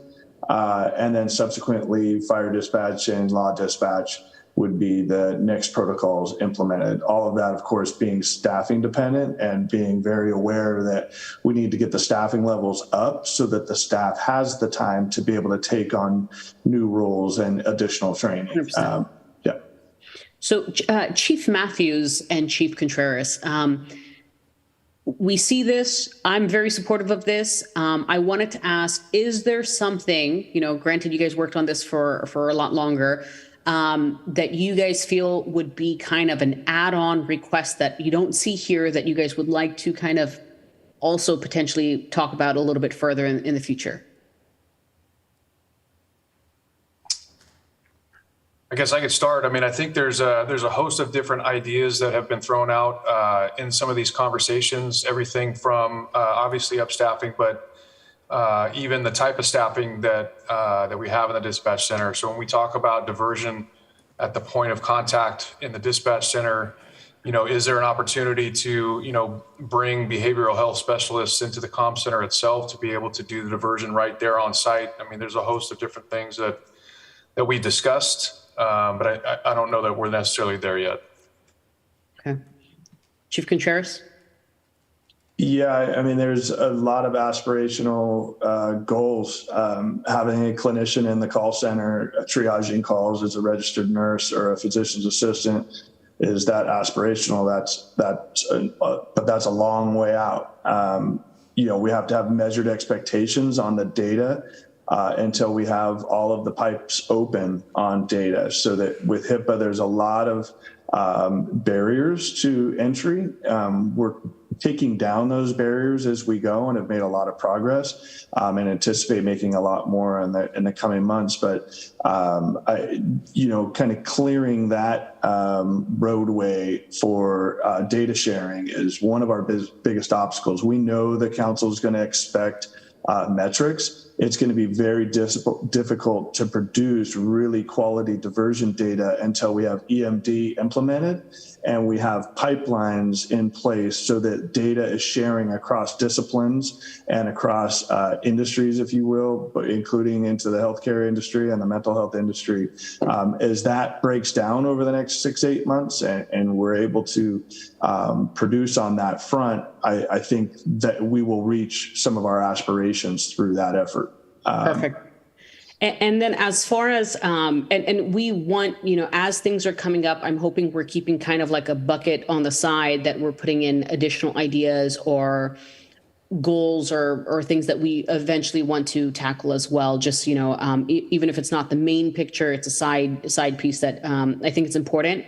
One of the questions I did want to ask in regards to the diversity of our community as people are calling in, I just want to make sure that we are addressing some of the language barriers that we have. I feel, I've said this before, 911 is the number that a lot of people across cultures, across, languages understand. And I just want to make sure that we are able to address the multiple different languages. I don't know if that's through technology or through training or through an interpreter. How is that happening? So I know that we do, obviously in the recruitment process, having people that are bilingual is certainly an advantage. And so we're always looking for that. But there's a language line that's managed through AT&T that all of our comm center staff have access to. So if there is a language barrier, they can patch into that with relative quickness and grab a third-party translator. I forget exactly how many different languages, but it's a lot. So there is a technological kind of a solution that we use in there when it comes to that. Okay, perfect. And again, I agree with all your recommendations. I really want to highlight that we are funding the public safety effort, tackling public health, and at the same time, I do want to say this is one of the most innovative things that Hayward is doing at the moment, and I'm very eager to see some of the outcomes of it. I do appreciate that you guys are specifically trying to assign a data analyst. There's a lot of data to crunch. Sometimes we're probably potentially, depending on how long we retain data and the comparisons we want to make from, let's say, year one of the implementation of the HEART team and this effort to, let's say, year 3 even, right? I'm hoping that, we're considering a data warehouse. I'm hoping we're working with our director of IT here to be able to kind of just obviously store it and make sure that it's static, but then also, it's on an ongoing basis. So data is incredibly important. I will say that's borderline a full-time job right there. Again, thank you so much. Really, really excited to see what happens. I really appreciate both of the departments as well as, the call center staff collaborating so much and being very transparent about, the differences of how work is going to look in the 21st century with this model of HEART in place. So again, thank you, thank you, thank you. This is something I'm very excited for, and kudos to all of the departments working on this. Thank you. Okay, thank you. And we'll go to Councilmember Lamnon. Thank you, Mayor. So first of all, huge gratitude to our dispatch center and our dispatch operators. The staffing issues are not new, and yet our call response time is outstanding, and people have been hanging in, and so I really appreciate that, and just wanted to take a moment to appreciate them. And then also the work that's been going on, both in terms of this report and the innovation work. Really dynamite to be willing to think beyond what have we always done, even in a time when it feels like we're in such high crisis, as we have been the last 3 years. And this is the crisis center and the crisis departments of our city. And so really exceptional work. I appreciate that, as my colleagues have said as well. Question. So I feel like we have this chicken and egg issue of, okay, we get a bunch of people, but we don't have the people to train them. And I'm all for the internal academy. I get the value of that.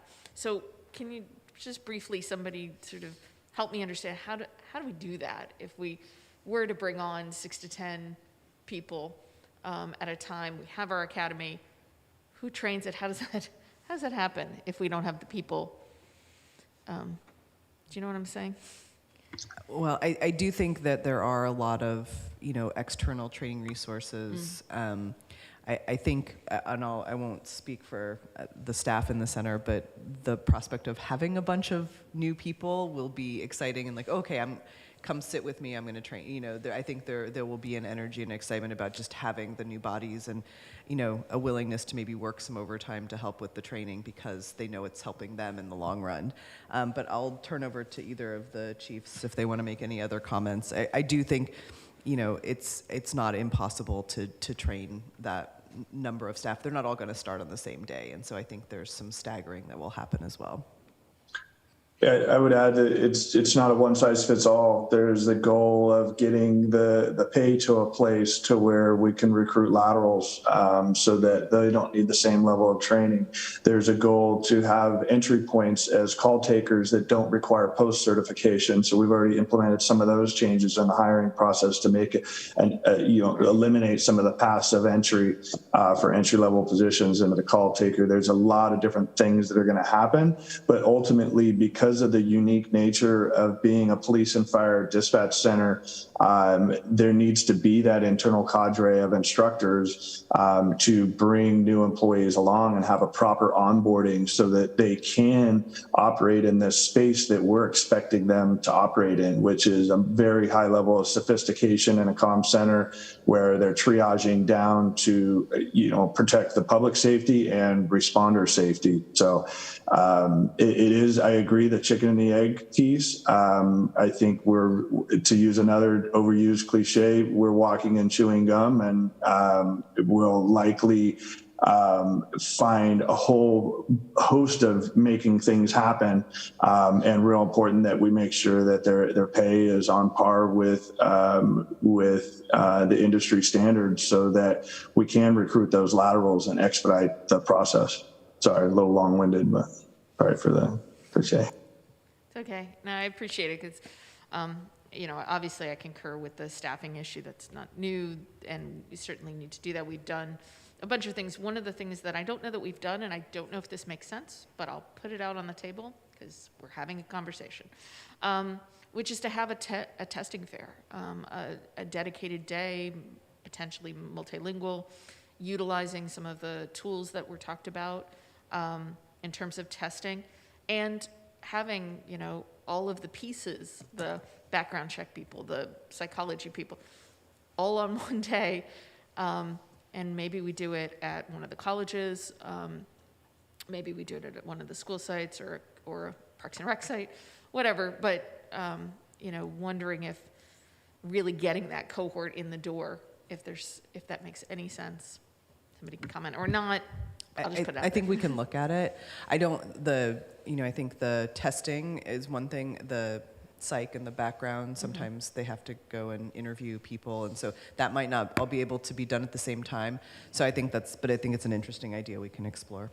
Yeah, well, and to do it in a space that's perhaps big enough, perhaps an empty library, where, all of those things so that it's all scheduled at once. Anyway, just really trying to get that pipeline filled. Let's see, just going through my notes real quick here. The idea of the department, I wanted to really appreciate also that, dispatch and all the different departments that were involved in the recommendations. And so, certainly can support what was identified. Appreciate the context of what's already been done. That was really helpful. Because, for instance, diversion and non-sworn, unarmed response was part of the goal of having HART. And so hearing that that's underway is gratifying. I appreciate that. Moving, whether in the budget development, the idea is to move that department into its own thing. I'm certainly open to all of that. The one thing, and any technology, training contracts, equipment, all of those things that are needed to get the staffing and some of the high-level recommendations done, I'm totally supportive of. The only heartburn I have is the new positions, not eventually. Not never. The only piece of that that gives me heartburn is doing it mid-year. I always have this heartburn. It has nothing to do with any department. It's the creating long-term fiscal requirements midterm rather than in the budget when we can look at the whole concept. And I don't disagree that probably Measure C is the right place for that.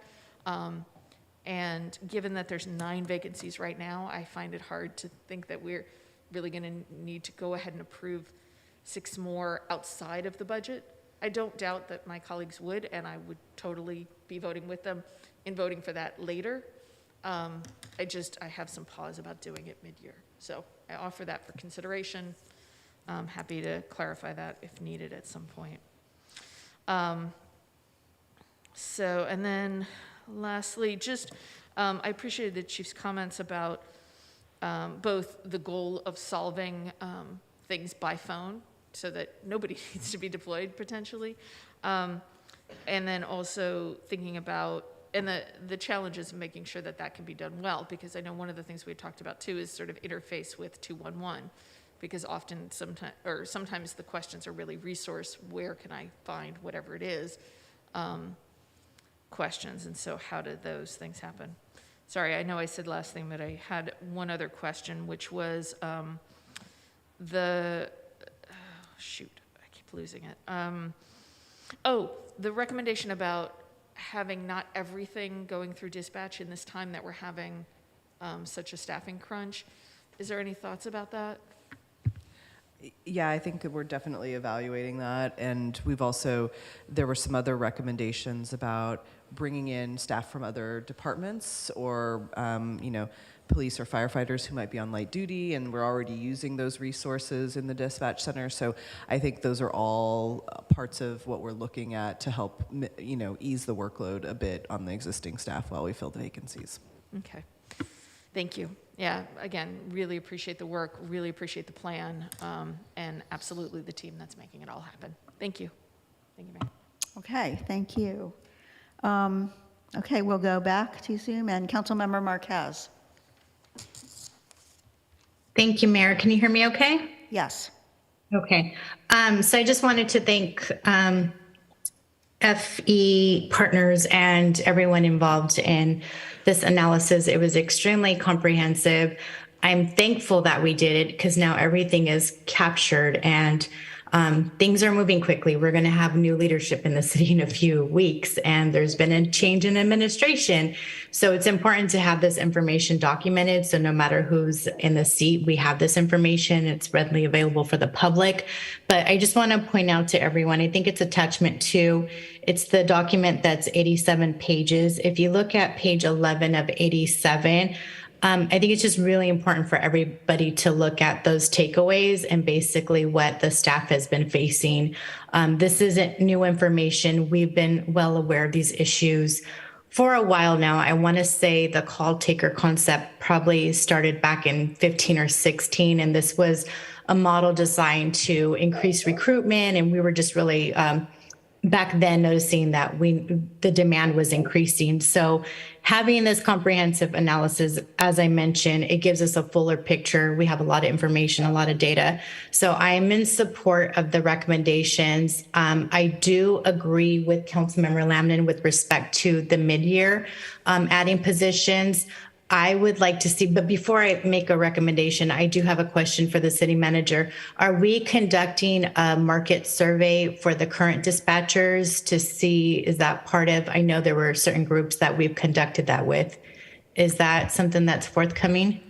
It was not, I don't believe, as part of the SCIU contract, or I would have to go double check, but I don't believe that position was part of the current MOU. We are looking at some other options in terms of, and we've been doing that citywide with hard to recruit positions, sort of critical positions, those kinds of things and kind of what that definition is. So we're looking at a variety of different options with respect to that, Councilmember Marquez. Okay, thank you. Because my main concern after hearing all of this discussion, all these viewpoints is retention. We have these vacancies, but it's imperative that we keep the current employees that we have. We got to keep them healthy. We got to keep them sound. I can't even imagine what they hear, what they go through, and just not even having the ability to properly rest or reset is just damaging. And quite frankly, we're not going to fully understand the long-term effects of that cumulative. So it's really, really important to me that we find creative ways to retain the employees that have been truly dedicated, have gone through a lot, and continue to serve our residents. So I want to put that above adding additional positions. I think we need to focus priorities. We have our HR director coming in January. I think the filling these vacancies is going to be key. And so that's where I stand in terms of filling the positions. I'm also concerned, I can't find the exact page, but there was reference to when FE was at the call center. I forgot if it was January, February last year, but there were concerns and issues with the response time to ambulance service. Can someone give us an update on that issue? If that could be addressed. That is a much bigger discussion, and probably I think if we got the chief, fire chief talking about it, he'd talk for the next 45 minutes about what we're doing around ambulance. We will have, I believe, probably in December or January, an item coming back to the council with updates on what's going on with the ambulance response time and some alternate models that are being looked at in the county. So not let the fire chief talk about it, but I don't want to derail us down that conversation because it's an important one that I think really needs a full staff presentation and discussion. I just want to know that it's on our radar, and clearly it is. Just that's really what I. It is definitely on the radar for a lot of us. So. Good. And I also agree with separating this division to be its own department. I know that's more of a longer term goal, but I think it's important to just kind of have this shared responsibility and vision. As was mentioned earlier, you're responding to the public, but you're also keeping the first responders safe. So I think it's really, really important that everyone view it from that vantage point. I'm not going to call names or say anything, but I've been to the call center. I've heard things, I've experienced things, and I will say, I think sometimes there is some favoritism. So it's just a cultural, whatever your relationship or connection is, I think you just kind of view the role in terms of I'm more this or more that, but really we have to be serving everyone. So I think that's important just for it to be its own division in itself. There's been a lot of comments about the size of the building, the location. We all know we're in need of a new building. We know that we need a second location. Glad to hear that it's going to be a second location in the new training center off of Winton. But also just to let the public know that the Council Infrastructure Committee is well aware of this need and it is on our radar. Of course, we have to still figure out funding mechanisms, but it is one of the items on our agenda. So no one has forgotten about that. That is a separate discussion from tonight and a lengthy one, but it is on our items to discuss in the future. I'm really impressed with the innovation that's been done with regard to addressing mental health issues and calls, and agree with the comments made earlier that we need proper data to track that. And also it's important for the public to know that we're trying to do as much as we can in-house, but we are collaborating with county partners. So there are some restrictions to that. So hopefully those relationships will continue to further evolve and we could be more responsive to the public and minimize the need for response from an armed officer if it's not necessary. Another question I had was in terms of the space that was mentioned, like a quiet room, a break area, are there any other dispatch facilities that have anything like a meditation room, a yoga room? I'm just curious kind of like what the best practice is out there within the profession, if someone could address that. That might be a good question for FE in their sort of travels around to different dispatch centers, what they've seen or observed. Sure, I'm happy to jump in. Can everybody hear me okay? Yeah. I'm happy to jump in and have any of our FE team contribute as well. Yes, they absolutely are. A lot of centers, particularly, there's a realization for all of the reasons that have been stated that they need space away from the work just to regulate. in between calls, that space away so they could reset before they go back out on the floor and take more calls and dispatch.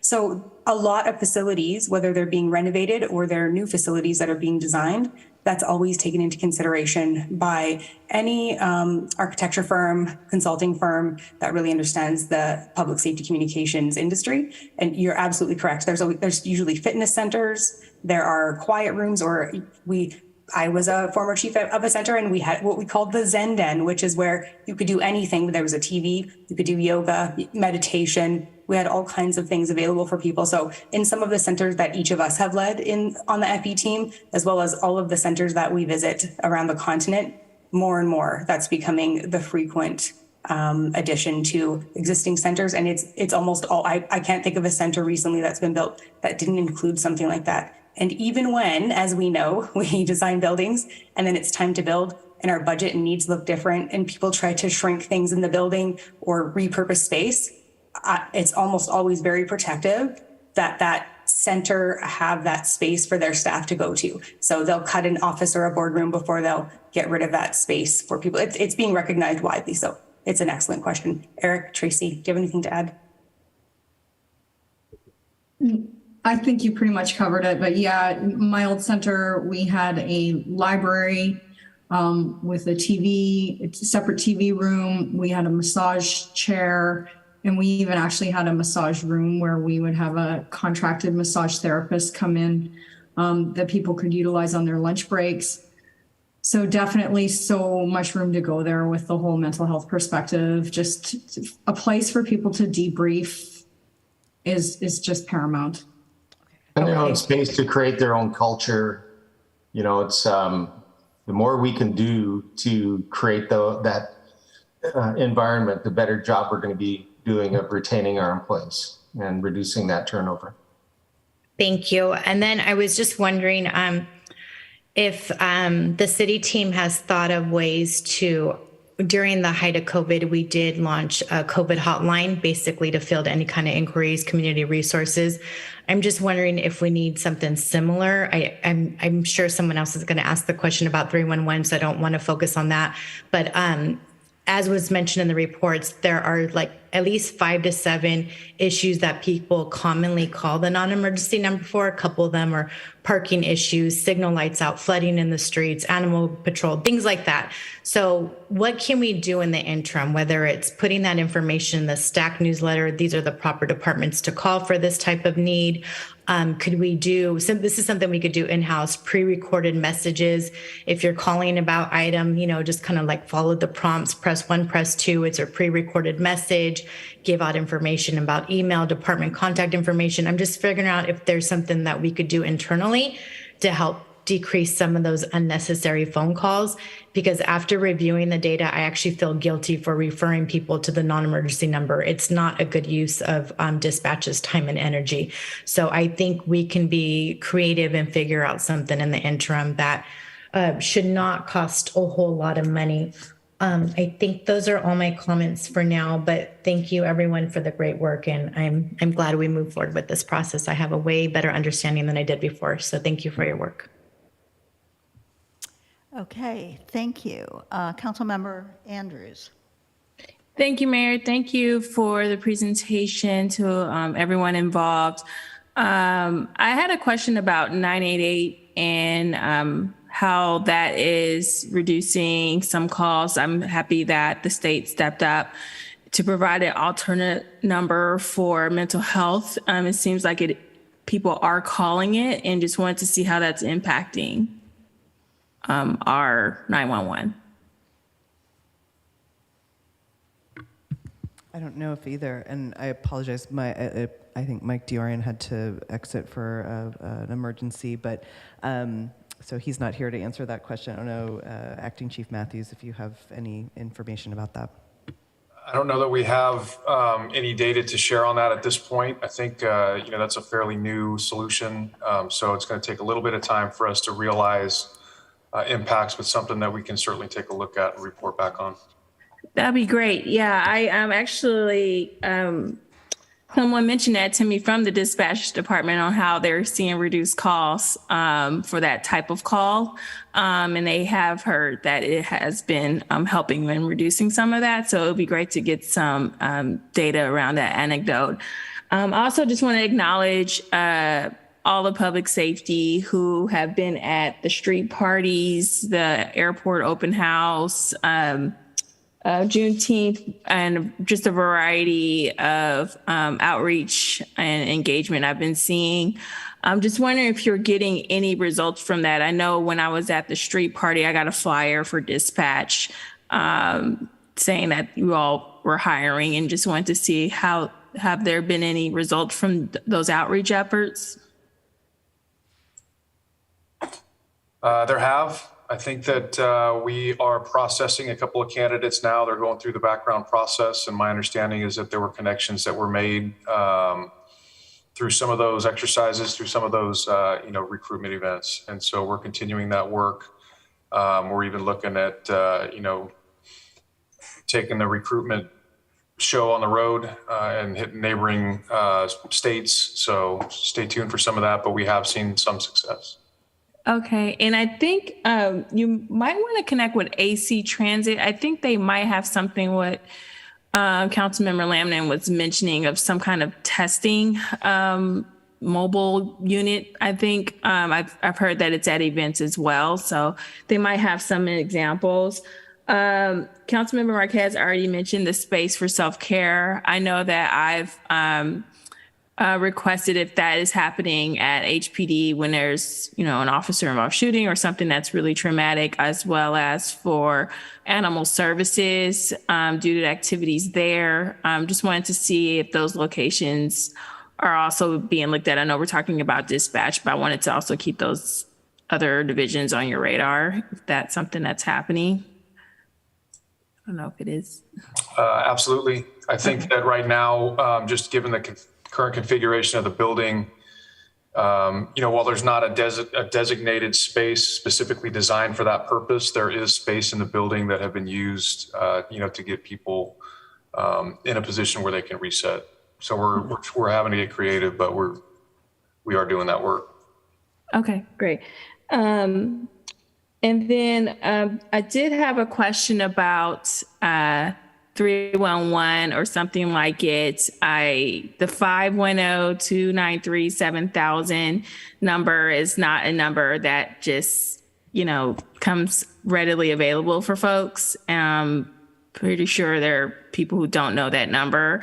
And wanted to see if that is something that we are going to look at some point. I know it was a referral a couple of years ago, and I know there's some people that have, issues with it, understandably so. But when I tell people to use Access Hayward for certain things, they kind of turn off immediately. Like they don't want to download an app. They don't want to go to a website. They rather text me, or they rather, just send, a ton of emails and, get frustrated by that system versus actually using the 510-293-7000. I'm going to keep saying it because that's all we have right now. But is there something else we can look at? And just people, they don't want to dial 911 for stuff that they don't want to, they don't see it as an emergency. They don't want to dial this 10-digit number that they don't see as an emergency. So where can we meet in the middle on something like this? I think it's a longer term, one of the longer term goals is to figure out how, I think we need to really address sort of the core emergency staffing issues right now in terms of call taking and dispatching, and get some of these protocols implemented, and then start to explore longer term. And I think you heard a little bit about that in terms of the governance and kind of facility to really be kind of a true 311 where we're answering any call for city service. We're going to need a lot more staff to be able to do that. And so that would require us to be in a bigger facility. And I think that's a longer term conversation that we need to have. But I don't think it's off the table. I just don't think it's something in the near term right now. Okay.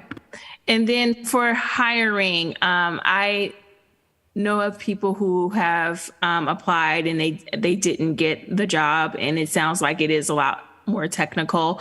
And I've met a couple of your staff, and it does sound really intense. So I just wanted to know, are we doing anything with EOP or Chabot?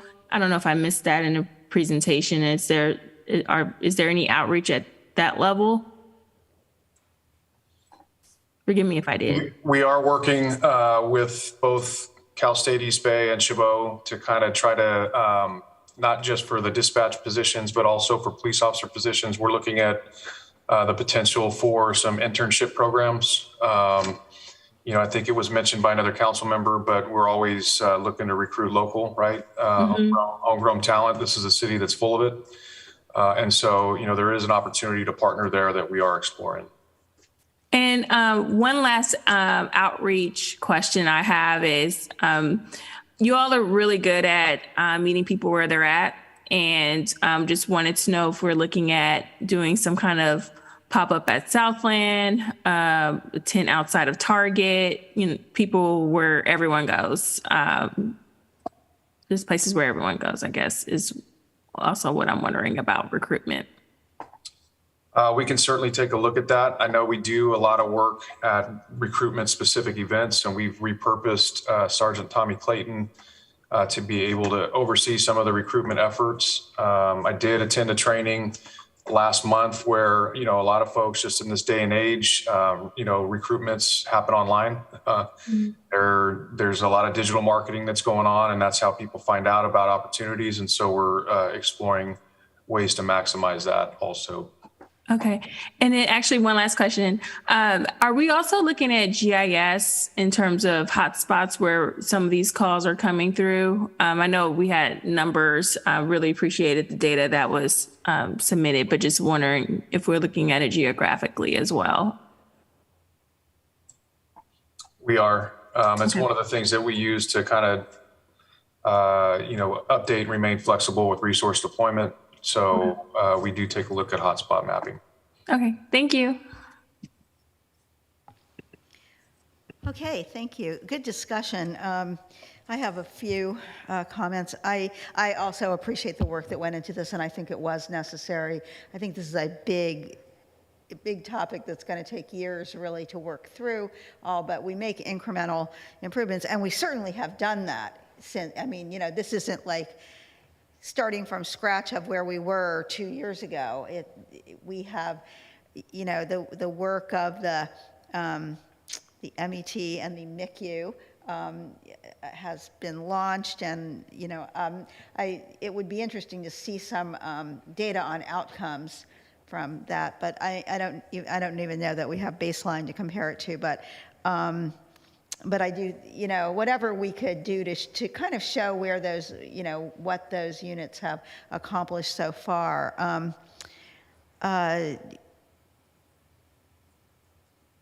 So I do support the recommendation of creating a separate call center department, because I do think it reaches out into other departments. I don't think, with today's technology, I don't see why it needs to be located in the police department building or in one of the fire. I know that we have the backup center at the Fire Station 6, but it could be its own place. And there's commercial space available as companies are changing their work, how they get their work done and where employees are actually located. I shouldn't probably mention specific spaces, but in the biggest shopping mall that we have, there is a big empty store on one side of that could possibly be a location. So I think it is time to really start looking at that. But I think for now, with the, teams can still work together. We have found that out in the last 3 years with, all of us. I didn't know what Zoom was 3 years ago, and here we are on it all the time. And that's not necessarily good, but I think it makes that kind of separation a lot easier if you do have to get together for team meetings. Let's see.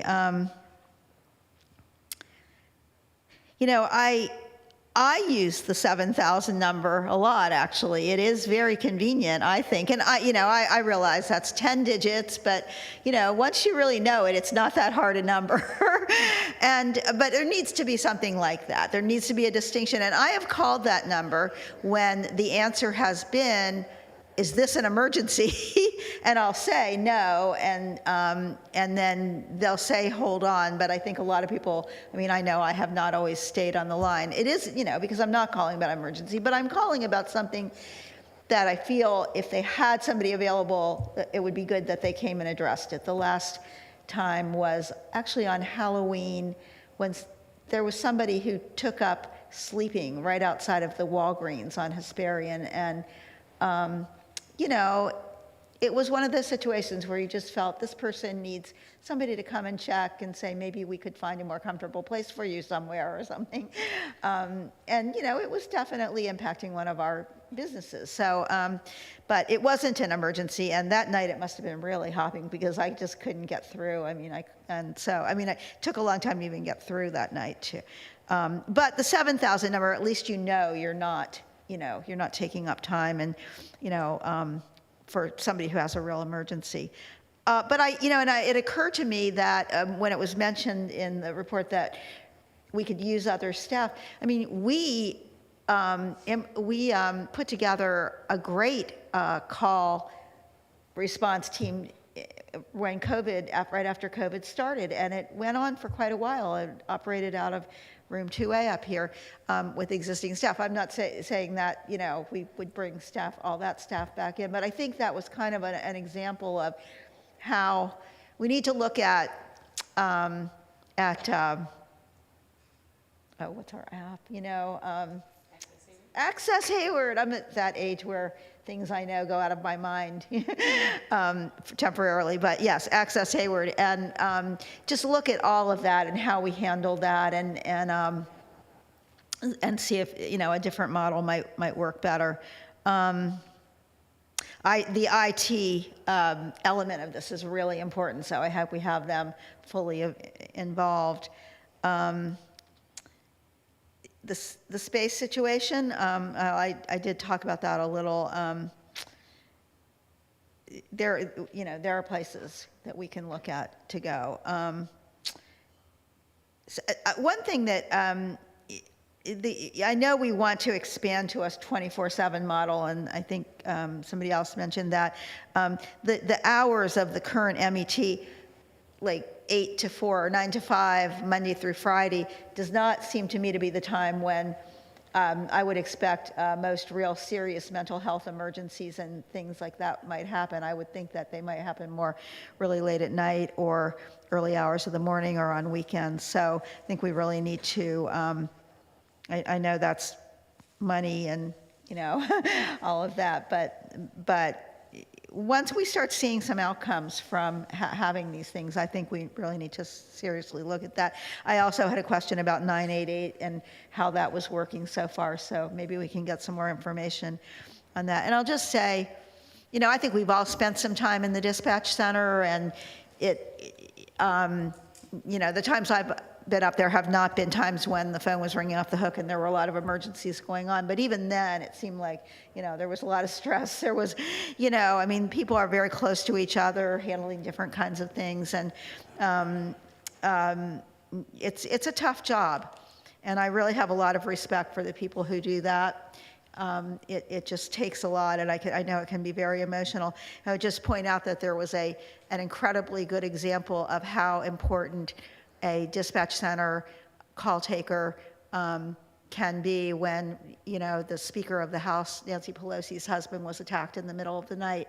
And they really credit that the person who took his 911 call with being very alert and understanding what was going on. So these people are very important. They could be vitally important to any one of us at some time in our lives. And so it is something that I do think was worth taking this this complete evaluation and getting started on, building for the future. It doesn't mean we're going to do it all tomorrow or next week, but you can't get anywhere if you don't have a good plan for it. So I thank everybody involved in it, our consultants too. And with that, since this is a work session, we're not going to decide anything tonight, but thank you very much for the information and presentation. And we're going to now move on to our public hearing item this evening, item number 15. Retiree hiring exception. We're going to be asked to adopt a resolution approving an exception to the 180-day waiting period for requirement for up to 6 retired CalPERS annuitants work as City of Hayward communications operators. So there you have it. We have to bring back retired people. And all I can say before you start into the report on that is I'm glad there were people out there willing to do this, because I think we need them. So are we going to turn that over to you, Madam City Manager? Yes, or? I'm going to turn it quickly over to Acting Chief Matthews, just along with the theme of hiring for the communication center. We're on a roll this evening. So I will turn it directly over to Acting Chief Matthews to explain this rather technical thing that CalPERS requires us to do when we want to bring back someone who has retired from the City of Hayward to help us out further in retirement. Yes, thank you, City Manager and Mayor and Council, for the opportunity to present to you tonight. Hopefully this will be brief, but we are going to talk about CalPERS Retired Annuitant Program, some of the guidelines there. We're going to talk a little bit about the need for the exception, what we're here to ask for, and then we'll have some discussion around that. So just a quick guide to CalPERS employment after retirement. According to the government code, retirees can be appointed to an interim position by the governing body of an employer, as authorized by government code sections that are listed here. This is not a new phenomenon. There are agencies all over the place that do this on a regular basis. There are restrictions that are associated with it, though. So an annuitant can only work 960 hours within a fiscal year. And they have to wait 180 sorry to interrupt days. you, Brian. The presentation isn't advancing, so if you could. Oh, it's not? No, it's Okay. It's not in PowerPoint mode, and we're just seeing the first slide. Let me see here. Sorry about that.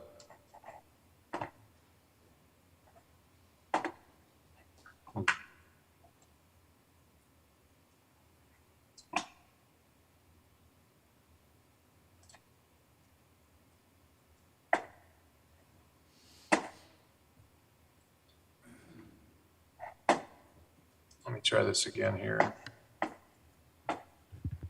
We also have it in the council chambers if you want us to share it from here too. Try it again. Is that working there?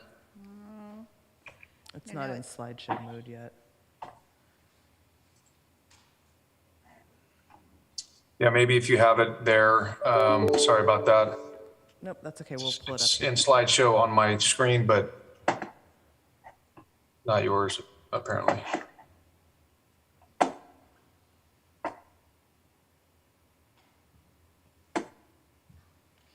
And I think we are on slide 3, if we can make our way there. Okay, everybody have it now? Yes. Okay, thank you to staff for the help on this. Oh, wait a minute. Is it showing on the, yeah, there it is. Okay, thank you. Okay. So there are restrictions to annuitant employment, 960 hours within the fiscal year, and they have to wait a 180-day period before they can come back and begin working. Go ahead to the next slide. There are some exceptions to the 180-day rule. So the employer, which would be us, has to certify the nature of the employment, and we have to be able to articulate that there's a need to fill critically to fill critical positions. And then the appointments must be approved by the employer's governing body, which is the council, in a public meeting and as an action item rather than on a consent calendar. And that's what we're here for tonight. Next slide, please. In terms of articulating the need for the exception, I think we talked about it extensively during the last item, but staffing is an issue. These are our current staffing positions and the current vacancies, and we have a critical need to maintain staffing levels. We are also we are anticipating, or we have knowledge of, 2 longtime employees who are going to be retiring before the end of the year. And so with their loss comes some additional mandated overtime, likely increased response times and impacts to morale. Next slide, please. So what we are asking for council to do, both of our soon to be retired employees have expressed a desire to come back and help as an annuitant, help with the staffing issues that we have in the comm center. And so we're asking for council to authorize the appointment for extra help positions and approve an exception for some of these retirees to come back and work without having to wait the 180-day waiting period. If council approves this, resolution will be effective January 1, 2023. Next slide. And that's the extent of our presentation, and we're happy to answer any questions that you may have about this.